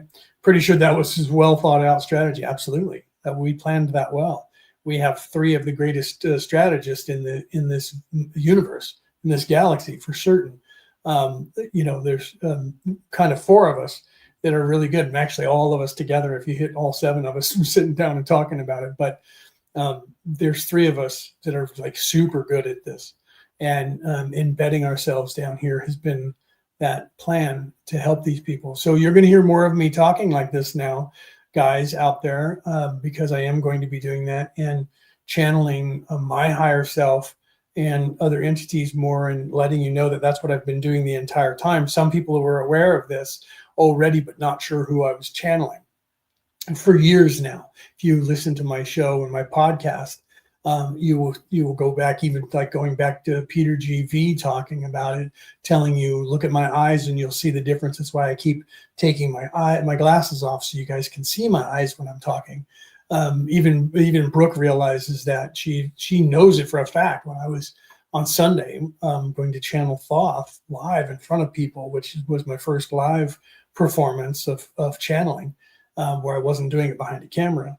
Like 20 minutes early, 20 or 30 minutes early, when I was standing there, I started channeling, and she realized that I was doing that. She looked at me, and I wasn't ready to go on stage yet, but I was already starting to do it. She said, "Come here, you need to eat something, and you need to drink something because you're about to go on stage and you're already channeling." And I looked at her and I said, "Am I?" And she said, "Your voice has already changed and your eyes are gray. You're already channeling." And I was like, "Well, I kind of knew that, but I didn't realize you knew that." She's like, "I know that. Come with me." And so we went over, and I got some little bit of food in me and some liquid in me. And then she's like, "All right, let's get up here and stay with me so you can help me go live." And I'm like, "I'm not going to move over completely to where I'm not there. I'm not doing that. That's not how I channel. I'm going to do it like I normally do it. I'm there, and the other person is there, and we both share this vessel and talk through it." And she's like, "Okay." And I'm like, "So Thoth is literally here." That was funny when Thoth came in. "I am Thoth the Atlantean, and I have arrived." He does that. And I thought, wow, am I going to say that to people? And he said, "No, I am Thoth the Atlantean, and I'm here." I thought that was funny. I was like, "Oh, you already came in." That was hilarious. I was like, "Oh, I was not realizing you were going to step in that quick." And so from there, right? Yeah, lots of water raises water, lots of water. Whoo, yeah, water, lots of water. You burn up water. It's like Reiki. Anything you transmute energy, people, you burn up all the sugar in your body, and you burn up all the liquid. That's why I sit here with electrolytes, drinking water, and I have coffee as well. And then after this, I'll go and have a cookie or two to get the electrolytes and add to something solid, so my body starts churning and my core starts turning on to move and process stuff. And so I should probably end because we're coming up on the hour here. Let me see where I am. Coming up on the 2-hour mark here in a minute. So I should probably get off here in a couple minutes. Unless there's other questions, you guys are out there and you want to ask some questions, go ahead and do that. But otherwise, Woo Writer said, how can you be sure? How can you be sure if you aren't channeling a bad entity? Oh, that's a good question, because they can be ancient entities and can masquerade as good. How do you know the difference? How do you combat this? That's actually a really good question. I'm glad I came over here to see that, because I stayed over in the other on the other monitor for a minute. So I apologize. Hopefully you're still here, brother. That's actually a really good question. So you have to learn before you're channeling. You have to learn to be able to, because that is a problem. Like with Ouija boards, you have to worry about being lied to and have some evil entity messing with you, right? Or anything that you mess with, magic of any kind. If you're casting spells, that it'll end up being black magic or something like that. So you have to, if you want to do it properly, you just jump into it. You can get yourself into trouble. Okay. And we tell people that. You are here. Good. Okay. So we tell people that if you just jump into it, you can get yourself into trouble. So if you want to become a channel, then there is a process that you should go through, working with people who are not self-serving, because there are people that are self-serving that will channel people that are self-serving, entities that are self-serving. You have to, just like anything else, you have people that are using black magic and you have people that are using white magic, right? So if you're not self-serving and you're in service to others, then you could be duped by somebody, absolutely, that is lying to you and being something that they're not, and pretending that they're not, to get control of you or to get you to say stuff to people. Absolutely, that is a fear that you should have. If you're not trained, you have to be trained properly. I have been trained my entire life. Okay, I first of all am awake in this life. I'm not veiled, so I have more of an advantage than most people when it comes to that. You have to try and become unveiled so that you see the difference. Okay, before you step into, must, right? Ray says proper spiritual defense is a must. She said in with an asterisk, right? Absolutely. So if you want to become a channel, you can look at the guy who channels, what is it, Bashir, right? I think it's Bashir. Is that the name? Or is that the name of the people that come through, Alex Coulier? So I think it's that guy who's bald, who wears the Hawaiian shirts and closes his eyes all the time. He'll tell that story to you, where he was very leery of that and wasn't sure, and went through training first to make sure that the channel that was coming through, that Bashir, wasn't evil. So if you are in not self-serving, if you are in service to others and you want to do that, just like psychic abilities, where you want to talk to people and be a medium, you have to learn the difference between good and evil entities, just like you learn the difference between good and evil people here on Earth, to know who it is that you are channeling or working with. Hi, baby. There's my wife. She just must be on a break right now, or she just happened to check her phone. Hi, baby. I love you.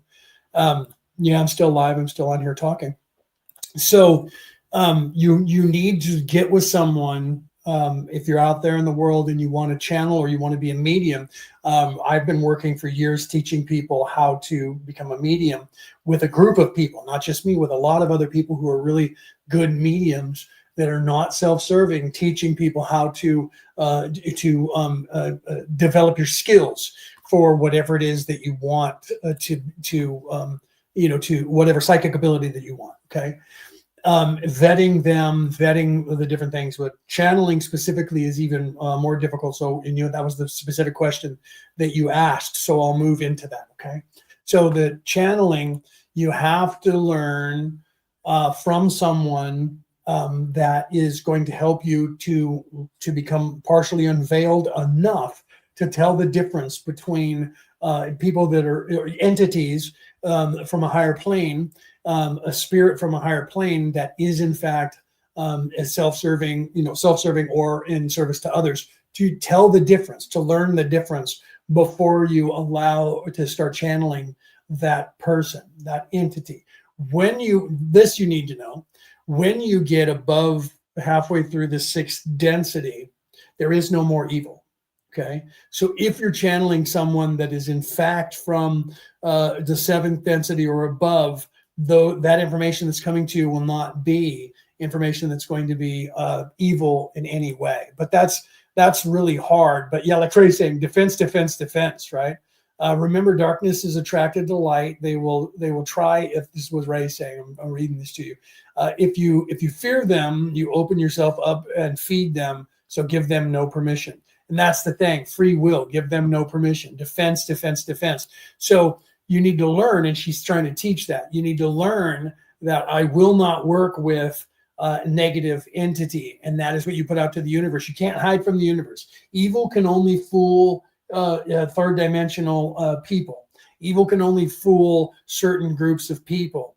When you put out to the universe that you want to be a channel, if you want to do that, then you're making the choice of who you're going to channel. Do you understand that? But then you also have to learn that, just in case, we teach you that you need to learn the taste, the smell, the energy of good and evil entities, even in the physical and plane and the non-physical plane. There is a difference in how their energy feels, the way you sense them, even if they're trying to be good. They're still can't be, because they're evil, because they're self-serving. So we teach you prior to how to learn these steps and how to become slightly unveiled, so that you don't have that happening to you. They can't hide. You cannot hide your evilness from the universe. You can in 3D say, I'm not good or evil. I'm middle of the road. I am neutral. And people will buy that here. It's bullshit. You're not. Anyone who says they're neutral is lying to you. They're actually evil. They just don't want you to think they are evil, because people who are in service to others will never claim they're neutral. They will openly say they're in service to others. Only evil people will claim they're neutral. I'm not either one. I don't believe in either one. I'm gray. That person's truly evil. And they're lying and telling you they're gray. There is no such thing as a gray Jedi. There is no such thing as gray. Okay, so in the movie, when they were trying to say that Rey was a gray Jedi, everyone said that she's a gray Jedi. She's a gray Jedi. No, she wasn't. She was a divergence.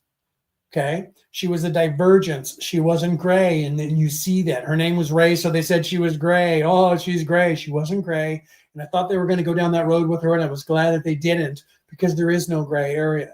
Okay, there's only a gray area in 3D. Okay, evil is as evil does.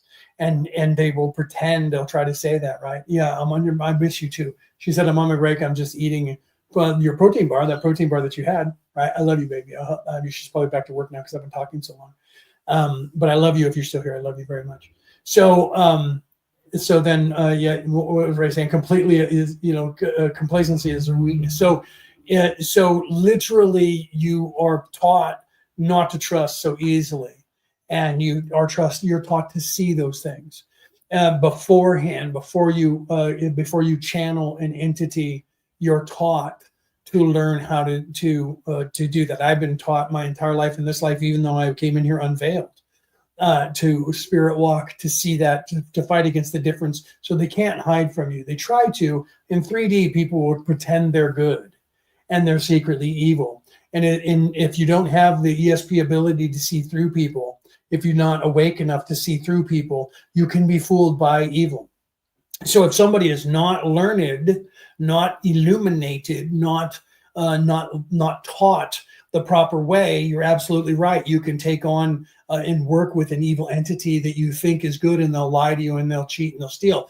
We teach you to see that even when they're that way. As you become unveiled, the Jedi mind trick doesn't work on you anymore. And that's where we're waking people up, and they're starting to look around at the world, and they're saying, wow, man, they're all lying. When did they start lying, right? I didn't know you were still here. I love you, baby. So my wife is still in the audience. Hi, baby. I love you very much. And so we teach you the taste and the end of the difference between evils and the spectrum of the evils, of how evil people are and how less evil people are, depending on where they are in their whole genre of evilness, right? So we do that. We teach you that. You learn that, or you're awake enough to know it before you start channeling. Do you see? Then when some entity starts to want to channel through you, you can vet them, and you know that at that point that you have free will. They can't possess you. Okay, so people were always worried. They still do that. I'm worried that a demon or the devil is going to possess me. No one can possess you unless you call for it and allow it. They have no power over you. You have free will. That's the thing they're trying to take away from you, so that they can pretend that they can, because they want you to stand under them. That's why they ask you the question, do you understand me? That means, do you stand under me? That's what they're saying to you. So that is why that word understand is in the human language, because they're saying, do you submit to my will? That is what they're doing, and they're getting you to say yes. Okay, and that is what evil people must do. That's why the whole story about vampires are telling you that you can't come in. The vampire has to knock on the door and be invited in. Because, and why is that? The vampire can't come in the house because of free will. The vampire can't come in your house without free will. So they have to knock on the door. The evil has to knock on the door, and you have to allow them to possess you. They cannot possess you. Even in channeling, you're there still in there. When I channel, I'm channeling right now. You guys just don't know it. My wife probably does, and Ray knows. I know my wife does. She's watching my eyes. She knows this. So I'm sitting here with you right now. Leonard is here right now, in here. But there is also my higher self that is a separate entity from the personality that is Leonard, who is also here. And Thoth is also here right now, sitting in, and Thoth is throwing out some words as well. Okay. And I only allow them to say what it is that I'm allowing them to say. Okay. So if I'm allowing, say, going to channel Thoth, then Thoth will have equal rights to my voice box. And then sometimes I'll hear myself say something and go, that wasn't me, there's Thoth talking. And then other times I won't. So the concern that you have is over that, right? Okay, so hold on. The question, does there come a point where people come back over and over and they just don't ascend? Yes. And can't get to a higher self of being. What happens then? That is actually what has happened here, brother. So let's move past the channeling. Okay, so moving past the channeling to answer that question. I can pull that question up on the screen because you're in the chat. It's all in capitals, but I put it probably because I wasn't going back and forth right away, so he was trying to get that. So the question is that. So that is what has happened here. In some scenarios, let's put that up on the screen and let people see that while I'm saying it, okay? So the question, I'll read it again. Leonard, does there come a point where people come back over and over and they just don't ascend and they can't get to a higher self of being? What happens then? Yes to that question. That does happen in some places, and that has happened on this planet, okay? This planet and 21 other planets in this sector of the Milky Way galaxy that happened too, okay? What happens is entities, a group of people in third dimension and fourth dimension, and a few of them in the fifth dimension, densities, they invade a world through ideology. Some boots on the ground, and then they change the course of history. And when they do that, they eradicate all the information, exactly what I was saying in the first hour and a half of the show. They eradicate information and steal all of your free will from you without you being aware of it. And they distract you away from, take away all of the knowledge out of your history books and get rid of that, and out of your Bibles and religions, and try to get rid of that. And then they control the narrative the way that's being done here. And then what happens is people get stuck and they can't ascend. They don't become from self-aware. They don't become awake and unveiled. Okay. And then they can't. When they die, they just keep recycling over and over. That has been happening on this earth for about 77,000 years. Okay. You people on this earth have been stuck in this scenario for more than 30 generations. We have been here helping you for almost that long. After a certain amount of time where all the souls on a planet become stuck and cannot ascend, their higher selves, their higher souls will call out for help. We are stuck down here, veiled, and cannot ascend. We need help. Other souls, other spirits, me and a bunch of other people, two of which were in the chat, my wife and Ray, and many others, hear this call and then come to that planet, put a barrier around the planet or the solar system like here, quarantine it so no physical people can come in anymore and disrupt things and make it worse. Go down to the planet to kick the third dimensional people off the rock, which we came down here and whooped their asses and they ran they took off running. And then a group of people stays and fixes what's wrong without allowing the population to know about it. That is the normal scenario of what happens, and that is what's happening here. Okay. But some of us end up staying to mop up. Okay. And when that happens, we end up doing what we're doing here.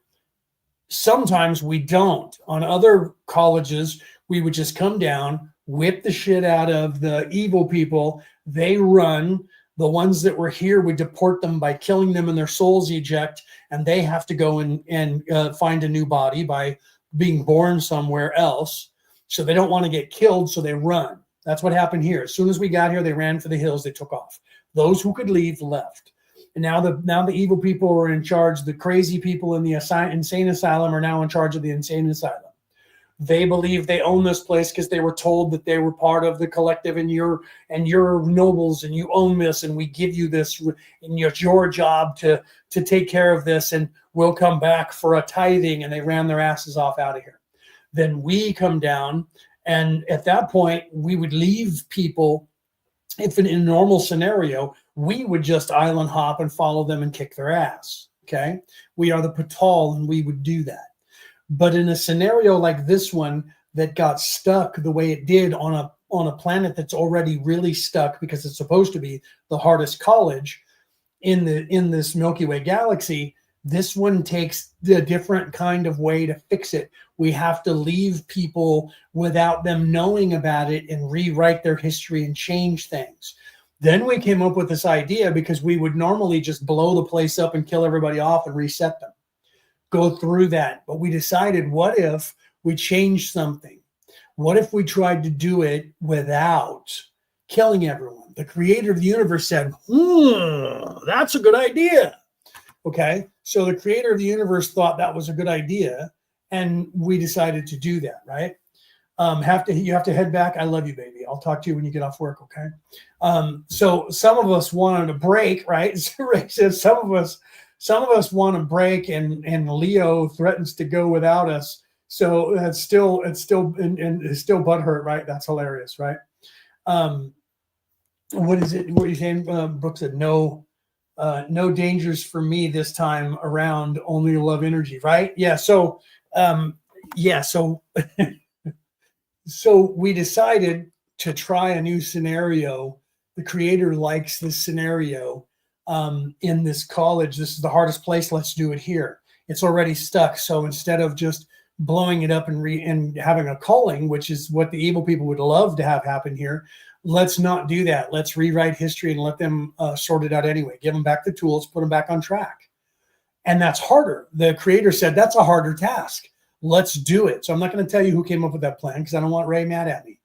For those of us who came up with that plan, Ray was like, look here. All right, I'm in. So the creator liked this plan. So unfortunately, you guys are a part of an experiment down here. They love to tell you that you're part of an experiment. You are, but they didn't create you. Evil people didn't create you. You volunteered for this and you got stuck. Okay.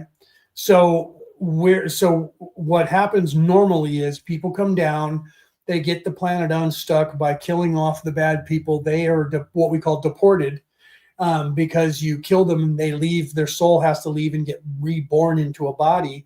And they don't want to come back here as a wanderer into the same body because we'll just kill them again because that's what they're doing to us. But being in service to others, we don't care. If we get killed, we just recycle, come back in. 20 years later, we're back doing what we were doing. Okay. So we don't care about that. We just do what we need to do. We sacrifice ourselves and then we wake up and do it again. They don't want to lose the power they have, so they run as fast as they can so they can go to another planet and dominate them. So normally we would just give you the tools back. They're gone. We just take off, right? We stop the evil people from being in charge that way and restore the balance, and then we leave. From this place, because it's really stuck, and it was supposed to be really stuck because it's a really hard place that everyone has to volunteer for anyways, we decided to change it and do it without destruction and move everybody on their own, let them have the tools. And then we decided, what if we started allowing them to know why we were here in this scenario to see how that would play out? So now there are billions of us that have come here to help. many of us came here together in a coalition to do it. Okay.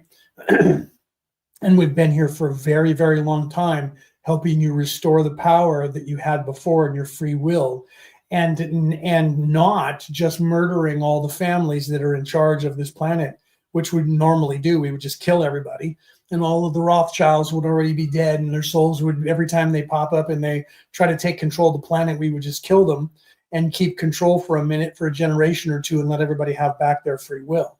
That's normal. That's what we normally do. Okay. And then we would take off, or we would just come down to a planet, annihilate it, kill everybody off, have them reset and go to other planets.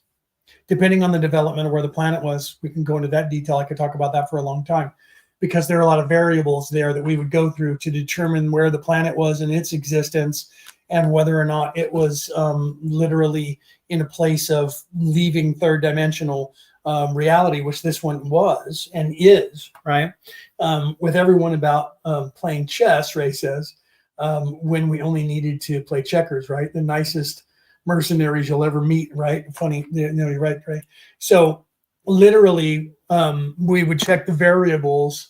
This planet was leaving third dimensional plane, meaning that the third dimensional life forms are not supposed to be on this planet currently. It was only it was supposed to evolve to 4. It's first, second, fourth, and eighth right now. Okay, and 3D is still here. So we got the idea, since it's transitioning on its own, what if not only do we come down and rewrite history and give them back the tools, but what if we decide to upgrade the souls that are here and transition as many of them as we can into 4D on this world?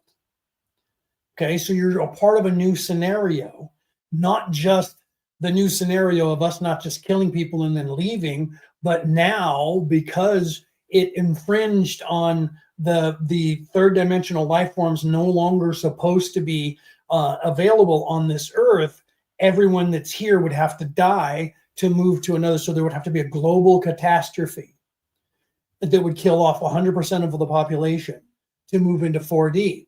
So because it got to that point when they were still stuck, we said, what if we come down and we change things, allow that to happen, and then start transitioning the population into 4D, and let those people who are not ready to move into 4D, when they die, they just go to another planet that is 3D, and they'll be mind wiped, and they'll never know they were even here on this planet anyways. And the creator went, whoa, I like it. So we got the approval from not only the council to take it above that to the creation. And the creation said, man, I love when you guys have free will to come up with stuff on your own. That's a great idea. Let's do it. So you're in a really big petri dish that is not only going through one new scenario, but 2 and 3 new scenarios at the same time. And you're in the hardest school in the Milky Way galaxy to graduate from. And now we're keeping you extra years to transition you directly into 4D on this earth. And some of you, when you do it, you won't remember this scenario. You'll just become 4D, and you'll have a vague memory of this scenario in 4D. If we do our jobs right, we're going to transition everybody into 4D, and the Mandela effect is going to be in play. And what's going to happen is that some people who are awake enough, when they transition into 4D, they're going to go, I remember when we were 3D and we weren't 4D. And people are going to go, I don't know what you're talking about. It's never been that way, bro. It's been 4D the entire time. And they're going to go, no, I'm telling you that we were 3D once, and we just changed into 4D. And they're going to go, no, you didn't. No, you didn't. And we're going to go, okay, all right. And it's going to be just like this. It's already starting to happen, okay? And people aren't going to believe it. And then the memory of this scenario that I'm telling you right now, only the people that are unveiled enough to remember what I'm doing, specifically the wanderers, will remember. The wanderers are people who came from a higher plane, and they're down here to help people anyways. And they're woken up enough to remember. And so if you're out there listening and you remember Mandela effects, if you remember more than one, if you remember many of them, and when someone comes up with a new one, you go, wait a minute, I remember that. then you're actually somebody who is awake enough, or you're a wanderer, and you're awake enough to remember the old timeline when we shifted the timeline. So you're going to find that there's going to be a lot more people who are going to start remembering timeline shifts, because 86% of the population that is here is not from this planet. Okay.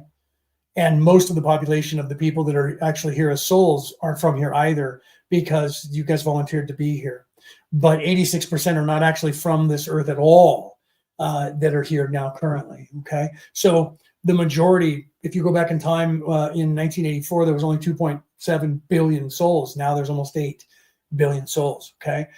So if you go back further, even to the time of Jesus, you'll see that there was less than 1 billion souls on this earth.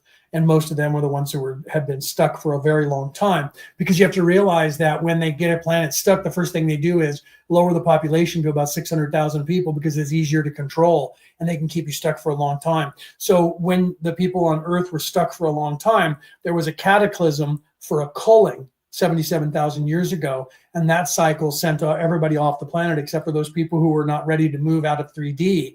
And those people stayed here on Earth, and that was a very low population.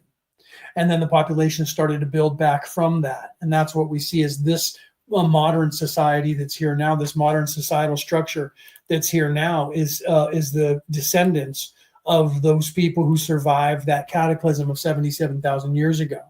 It was less than 1 million souls, okay? And then the evil people who were here, who caused that cataclysm, were stuck here because they were stranded here on purpose by the victors who beat them, the Atlanteans. They captured them and mind wiped them and stuck them here. Those people took control of the earth, and they've been trying to keep the population low ever since. And then when they did that long enough, the souls here cried out for help, and then we came to help. So that was we came to help, 12,000 years ago or back, if you count, at least 30 lifetimes ago. That was when we answered the call and came here. Okay. So that's a long time. If you think about how many lifetimes that could be, if a lifetime is 100 years, that's over 3,000 years. That's even past that. So you're looking at that we've been here. If you look at the DNA, that is the typo-negative DNA, that appears to be 10,000 years old. Okay. That's the physical representation of when the Patal got here. It's not when we actually got here, but it's the physical representation of when the Patal got here. That's why the typo-negative DNA showed up on Earth, because we got here. Okay, so we were here earlier than that, but our footprint didn't show up here until a little bit after that. So we've been here for over 30 generations, and you guys don't know about it. There's many. There's in our group, there's about 48 of us. There's seven main captains, colonels, generals, however you want to, whatever you want to see as the people that are in charge. And then there's the periphery of 24 that are the underlings of those people, and then out to 48 just in our group that came here, just in the Orion group, the Orion Coalition of Light that came here, the Orion Council of Light that came here. The Council of Light, there's more of us. Those are there's a lot more souls that are on the Council of Light. The coalition down on Earth were 48. So there's millions of us that are not here on this Earth, that are in 4D and 5D and 6D, that are here with our council. That came from Orion, that came here. But there's other councils that are part of the Galactic Council that came here. And some of those councils are starting to tell you who they are. They're starting to talk about that, like the Arcturians are telling you who they are, and the Palladians are telling you who they are. There's a few others that are part of the Galactic Council who came here as a collective. And then there's, about 1 billion people who came here individually, who also got permission to come down here to assist. Okay. So that's what happens normally. And then it's restored. Hopefully that answers your question, bro. That's what happens normally, and order is restored, and then we move on, and you would have never known that we were here. We would never even have told you. We would have been in a duck blind. That's you see that playing out with like the Star Trek with their Prime Directive. Prime Directive is normally souls would come here to help you and never let you know it. They would just fix the place, give you back the tools, and then we would just die of a natural death, and then we would just leave. We would come in, kill the bad guys that were down here, deport them. They would not be able to be born on the planet anymore. So the invaders would be kicked off the rock by killing them, and their souls would be ejected, and they would run for their lives. If they have space travel, then they leave and they take off, and we follow them to make sure that they stay out of this solar system. That's what we've done here. And then we stay hidden from you until, if we're come to a point where we're going to tell you that we've ever done it, then we start informing you that we've done it. In this scenario with what we have here, we're actually informing you that we've done it because we're moving you into 4D. Well, most of you are going to be mind wiped and not remember it anyways. So we're telling you in 3D that we're here to help you. And then only those of you who wake up enough to remember us will remember us in 4D. And that'll be a decent amount of people to remember that. But not everybody will, because not everybody's ready to remember that. Okay. So that's how it normally works, right? Yeah, Ray says, Orion team, hurrah. Yeah, right, because we were in the belt of Orion, and we heard the call. We had already been fighting against these people there, and found out that they moved to this sector of the Milky Way galaxy, and then came in here and took control. So we came here and looked for the hardest place. And they had actually taken control of this college, which was one of the hardest places. There's only two. There's only one more like this that is this deeply locked, like the Earth is. And everybody has to volunteer to be here. So everybody was volunteered to be here. They found this place. They were unaware of what college it was. And then once they got control of it, they were like, wow, we got control of one that's deeply locked. We can use this as our base. And they did. They used this as their base, and they spread out, and they got 22 other planets, third dimensional planets in this sector of the Milky Way galaxy, and we're heading towards the center of the Milky Way galaxy on their conquest, because that's what they do. They're driven to conquest. It's their job. They're driven to conquest. So we came and we have freed all of the other solar systems except for this one. This is the only one now that is still stuck. But this one is stuck now, not because evil people are in charge of it. The evil people down here are fighting, thinking that they're still in charge, but they've already lost. They're in their death throes. They have no control over this Earth. They have no more control over this Earth than I do. We've given back the control to the natural order of things, and it's driving them crazy. Because they were promised all kinds of stuff, and they think they're in control. So they're trying to hold on to, right. They're, like Ray says, they're holding the line, guarding us elsewhere. Oh, she's talking about our team. Yes. They're holding the line, guarding us elsewhere. So the evil people are also trying to hold their line. The ones that are down here, they have been brainwashed into believing, because they're self-serving, but their masters are already gone. So they're still trying to convince people by telling you there's this race of people called the Anunnaki that are going to come back, and they're the ones that are really in charge, and they're the ones who created this entire race. And that's all a lie. It's all bullshit. But you can believe what you want. Well, I'm not here to convince you of anything. I'm here to give you back your power. I'm here to give you back your tools to get off of this, because we're transitioning you into 4D. And when that happens, then instantaneously that will happen, and this way of life will just change. And it's already starting to. That's why this is the death throes. This is the dark night of the soul. This is the darkest part of night, just before the dawn. And we're keeping those evil people from being here. They ran away, and you're no longer their slave. That didn't last very long anyways, never does. But we're not just destroying everybody here to recycle everyone. We're trying a new scenario, and that is upgrade. We're upgrading you. So we're going to assist you. And at this point in our development, we're moving into the next phase where we're able to tell you who we are. And for the first time, we're revealing ourselves, that this is what we're doing in this scenario. If this were a normal scenario, you would have never known we were here.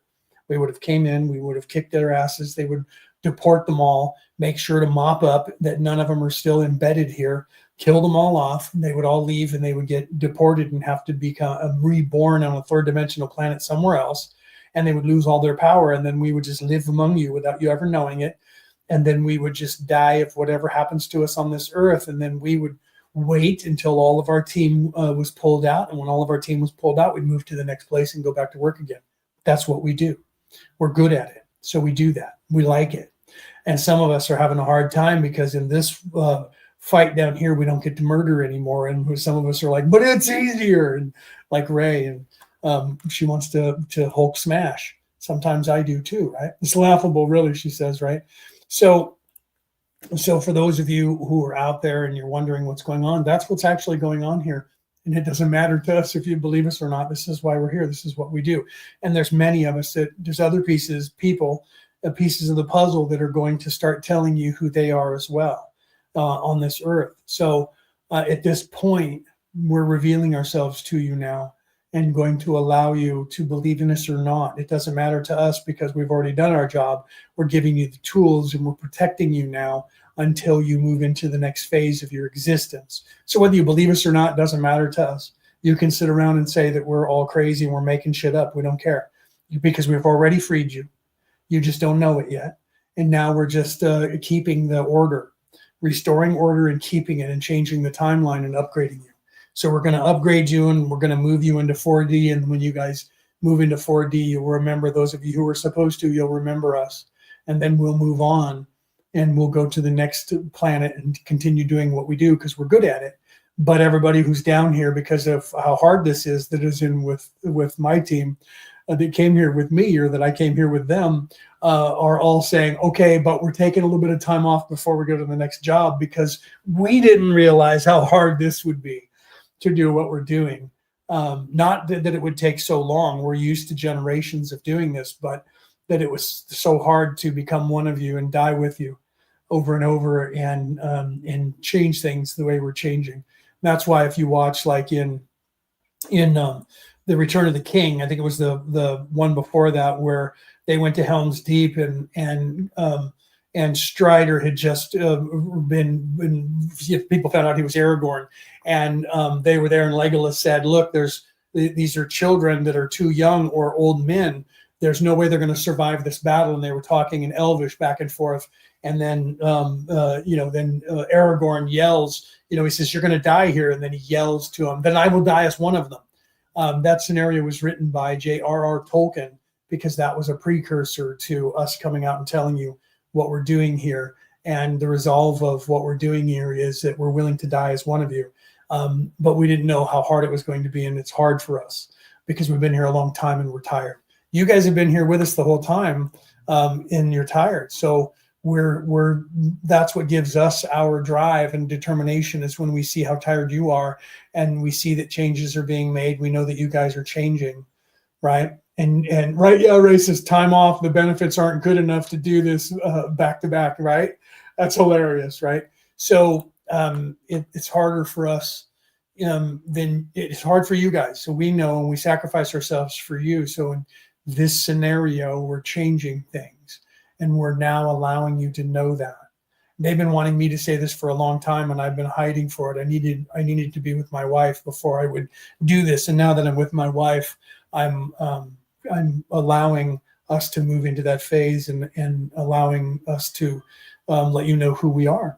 So this is starting to come out. You're going to see other people around the world soon starting to tell you that they're part of a coalition who came here, and they're a separate coalition from ours, but we're part of the Galactic Council, and we've come here to assist you, to move you, and you're in the hardest college in this Milky Way galaxy, and you volunteered for this, but yet then you got stuck because evil people came here and got you stucker than you already were stuck. And we came here to give you back that. We don't care if you believe us. I don't care if you believe me. You can think I'm crazy. You can think I'm making all of this up, and that's your free will. You have that ability. You have that free will to do that. But the reality is that there are billions of us here now that have come to help fix this place, right? Yes, that's okay. So, right. So let me put this up. What you're seeing happening, let me put my glasses on. Wu says, I've noticed your eyes keep changing every few minutes. Yes, what's happening is you're seeing when I'm channeling from either my higher self, mostly from my higher self, or if I'm, say, channeling Thoth, when I'm channeling, you're seeing the change in my eyes. And then that's that communication that people have told you this on my shows. If you watch, my eyes will change. You will see a difference of a person that's in me. When you see that, that is Kelto, or that is even higher than that. So Kelto is my higher self. My name is Kelto. That is who I am, my soul. Okay. Down here on earth, I am Leonard O'Neill. Okay. That is who I was born in this life. So legally on this world, I am Leonard O'Neill. That was the family that I was born into, and that's the name that I have. And in third dimension, that is my name. Okay. Out of third dimension, the soul that is in this avatar, his name is Kelto. Okay. That is the sixth density being that is here on this earth that is channeling to you. When I'm talking to you as that person, you're seeing my eyes change. Okay. And when, or if I'm, say, channeling Thoth, who is actually and also a sixth dimensional being, who was a wise one who came here to do the same thing. Okay, so when I'm doing one of those two or others that I'm channeling as well, that comes through. But mostly it's me channeling Kelto now. But Thoth has also been here saying a few things. And if you ask at the time who is speaking, I will tell you, or if you need to know, I will let you know that. But if you watch, then when you see the focus change and the eye color change, or the person in there, you'll see that I will tune back into either Leonard talking to you in 3D, or you'll see it's a different entity. And I tell people that when you look at someone who's channeling, you'll see the difference in their eyes. So thank you for noticing that, brother. That my eyes keep changing every few minutes. Yeah, because what's happening is I'm moving in and out of Kelto, giving you information. When I was, like just a minute ago, when I was telling you about our mission, that was me as Kelto talking to you. Okay, that was my higher self talking to you. I do that quite a bit. If you watch my show, you'll see that that's happening. That's me talking to you as Kelto, as my higher self. I just didn't tell anyone that I'm doing that. But some people would notice that, and they would say, if you look, his eyes change colors because he's channeling. And that's what I have been doing. So if you've been watching, you'll see my focus come back. And when my focus comes back, I'm Leonard O'Neill talking to you in 3D. And then you'll see when I start talking as my higher self, the eye color will change and my focus changes. You see a different personality in there. That's my higher self. That's Kelto talking to you. Okay. And so that's astute of you. And that's why I take my glasses off, so people can see that when I'm channeling, you guys can see that I'm actually doing that. Because if I stay with my glasses on, then you see it's harder to see, because what do you see now? You see the glare from the window, right? So it's harder for you to see that change in my eyes. So I take these off so that you guys can see that. That's why I do that when I'm talking. Okay. So for those of you who are out there listening right now, you guys can't see it if you're on the MP3 thing right there, right? So yeah, they keep changing every few minutes because I'm going from my higher self. I'm going up and down, and I'm channeling and giving you the information, right? So they do that. You'll see them change quite a bit. Okay. And that's because we're here now and we're telling you who we are. Okay. So because of that, I'm allowing you guys to know that. I'm allowing you guys to see that legally in this physical place, I'm Leonard O'Neill. Okay. But the soul that's in here, I'm awake. I'm unveiled. The soul that's in here is Kelto. That's my higher self name. Okay. And when I'm talking as that, that's when I'll do that. Okay, so we are here. We have been here for 30 generations. Okay. And I have been a different person in at least 30 different lifetimes. Okay. And I've lived here among you. So is my entire team. We have been here and we've lived among you, and we have been changing things here because we're doing the Creator's work and we're fixing this place, but we came up with a new scenario and we're staying here to help you. Okay. So now we're moving into the phase where we're letting you know who we are, and we're coming out and telling you we've stayed hidden from you for all of this time until now, because we weren't sure if we were going to reveal ourselves.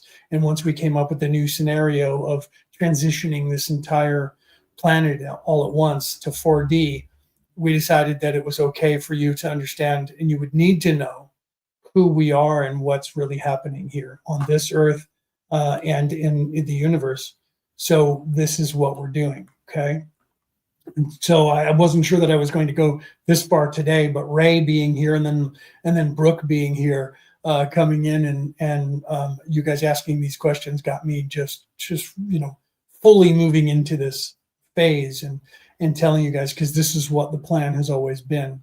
Once we decided to plan this part of it, was that we would come in this life when it was right down to the last couple of lives times before we transitioned to 4D, and we would step out of the shadows from the hidden to reveal ourselves to the earth, that we have come to help you, and we've been here among you and walked among your people for generations to help you fix what these evil people screwed up here on this in this college that was already a hardest place in this galaxy to graduate from. They made it even harder, and we fixed it, and we stayed here to help fix it. Okay.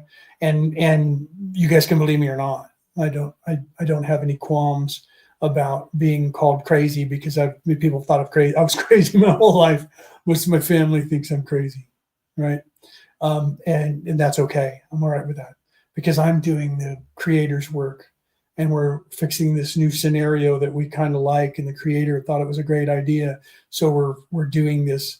And in this scenario, we get to tell you that we're doing it. Most of you won't remember it when you transition, but those of you who are awake enough, you'll feel our footprint, and you'll see us, and you'll remember us, and you'll have that memory of us. And then you'll be talking to other people, and they'll think you're crazy, because you're going to be the ones that are going to carry on this ideology the next time it happens in another place.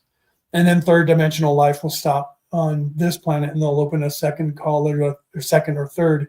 It'll be the third one, but it'll be the second one that'll be currently going on, that will be just like Earth in another place, where it'll be super hard, and people who have to volunteer to go there. You won't be a muggle to go there. You'll be going to Hogwarts, and that'll be another third dimensional. But those of you who are here, if you're not ready to transition to fourth dimension when you die in this life, you'll just go to another third dimensional plane, and you'll be mind wiped again, and you won't even know you were ever here. And that's just where you'll be until you do graduate. But for everybody that is capable of moving into the 4D, we're keeping you here until you do. And that's coming up. It's coming up in this lifetime. So for those of us who've been here for a very long time, we're very tired. You guys are very tired, and you're going to be rewarded for it. You're already rock stars, because you're on this planet, which you volunteered for, whether you know it or not, whether you believe me or not. And it's the hardest college to graduate from already. And then it got stuck. And then we came here and decided to transition everybody all at once instead of blowing you up. This is lucky you. You guys got because you already volunteered to be hard and go through this college. Those of you who we informed and asked about your higher selves unanimously said, let's do it. So just so you know, you volunteered for this too. Anyone who didn't want to do it got to go home. So you guys volunteered for, we're already in the hardest college, and now we're in a test hardest college. Let's do it. And so you guys are rock stars on top of rock stars. You just don't know it yet. And you'll remember that, and you'll be revered for that when you do get out of here. You're going to be the legends of the Milky Way galaxy, because not only did you go through the hardest school of hard knocks in the Milky Way galaxy, there's only two in this Milky Way galaxy. You went through the hardest scenario in the very first hardest scenario in the universe. This one. Okay. So you're not only rock stars for volunteering for this and not remembering who you are, you're going to be the ultimate rock star, because you're going to be the first one. You're going to be as popular as the very first evil group of people, souls who became evil. And once they transition back to being not evil, they are the most acclaimed rock stars in the face of the universe, because they did something that no one else wanted to do, and became evil, and then taught evil to the universe so that this scenario could happen.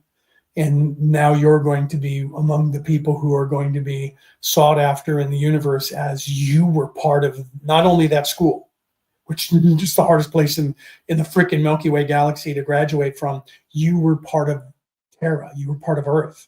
You were part of that campaign. That was the new scenario that is the transition without global catastrophe. And you're going to be able to go, yes, I was. And it was freaking hard. And I loved it when I got done. It was really cool. But those of us who have been here, we're kind of tired right now. You guys will be okay. You guys will figure it out, right? Yeah, you guys will, when you get there, those of you who can remember and will remember, you'll be very happy that you were here, and the sadness and the fight and the strife that you went through down here will be over, and you'll be like, wow, and you'll cry and you'll heal, and the wisdom and the knowledge that you gained from this place will be incredible, and you will be sought after for a long time to tell the stories of this place. So just hang in there, guys. You're going to be okay.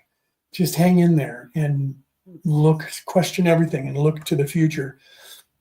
You'll be all right. I know it's like may sound crazy to you, and you may not believe me, and that's okay if you don't. But you'll be hearing some more of myself and other people going forward, reminding you that we're here to help you.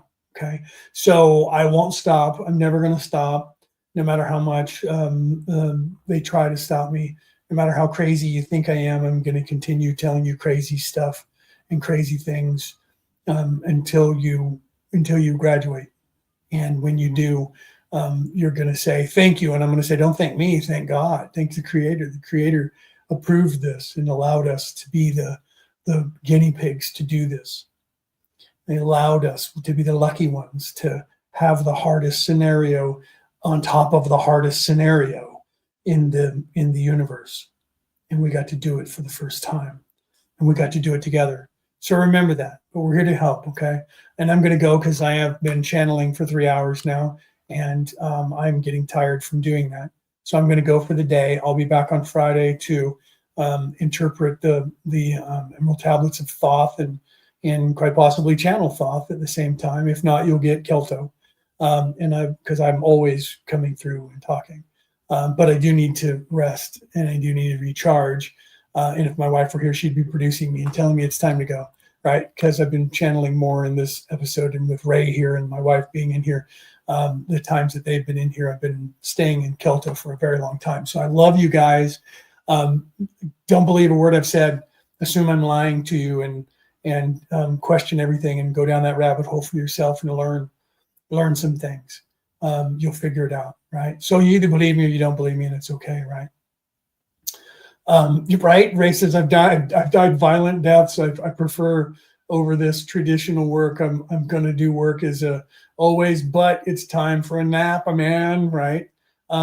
Suzanne, thank you.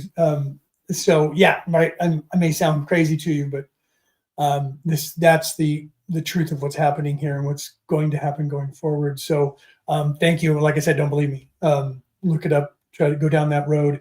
Learn spirituality. Learn the message that was given to you, and observe, and you will see, you will learn as we take this society into fourth density in the upgrade between now and 2050. 2032, 2033 is going to be a really big time. 2027, 2026, 2027, on to 2032, 2033, and then on to 2050 is going to be a lot of milestones for the human species on this planet and the souls here. All right, guys, I love you guys. This has been fun. I am your host for this event today, Leonard O'Neill Kelto, truly. I'll be back on Friday to do Orion Rising, which is here, I can't see because I'm not in the studio, because I'm on Facebook. It was on this side. Nope, this side. There we go. There's my logo. I'll be doing the Emerald Tablets again on Friday, and telling you about Thoth and the Emerald Tablets. I love you guys. Have a great day. I will see you guys on Friday, or I'll see you guys next week. Or you think I'm crazy and I'll never see you again. Good morning, good afternoon, good evening, or good morrow. I'll see you guys later.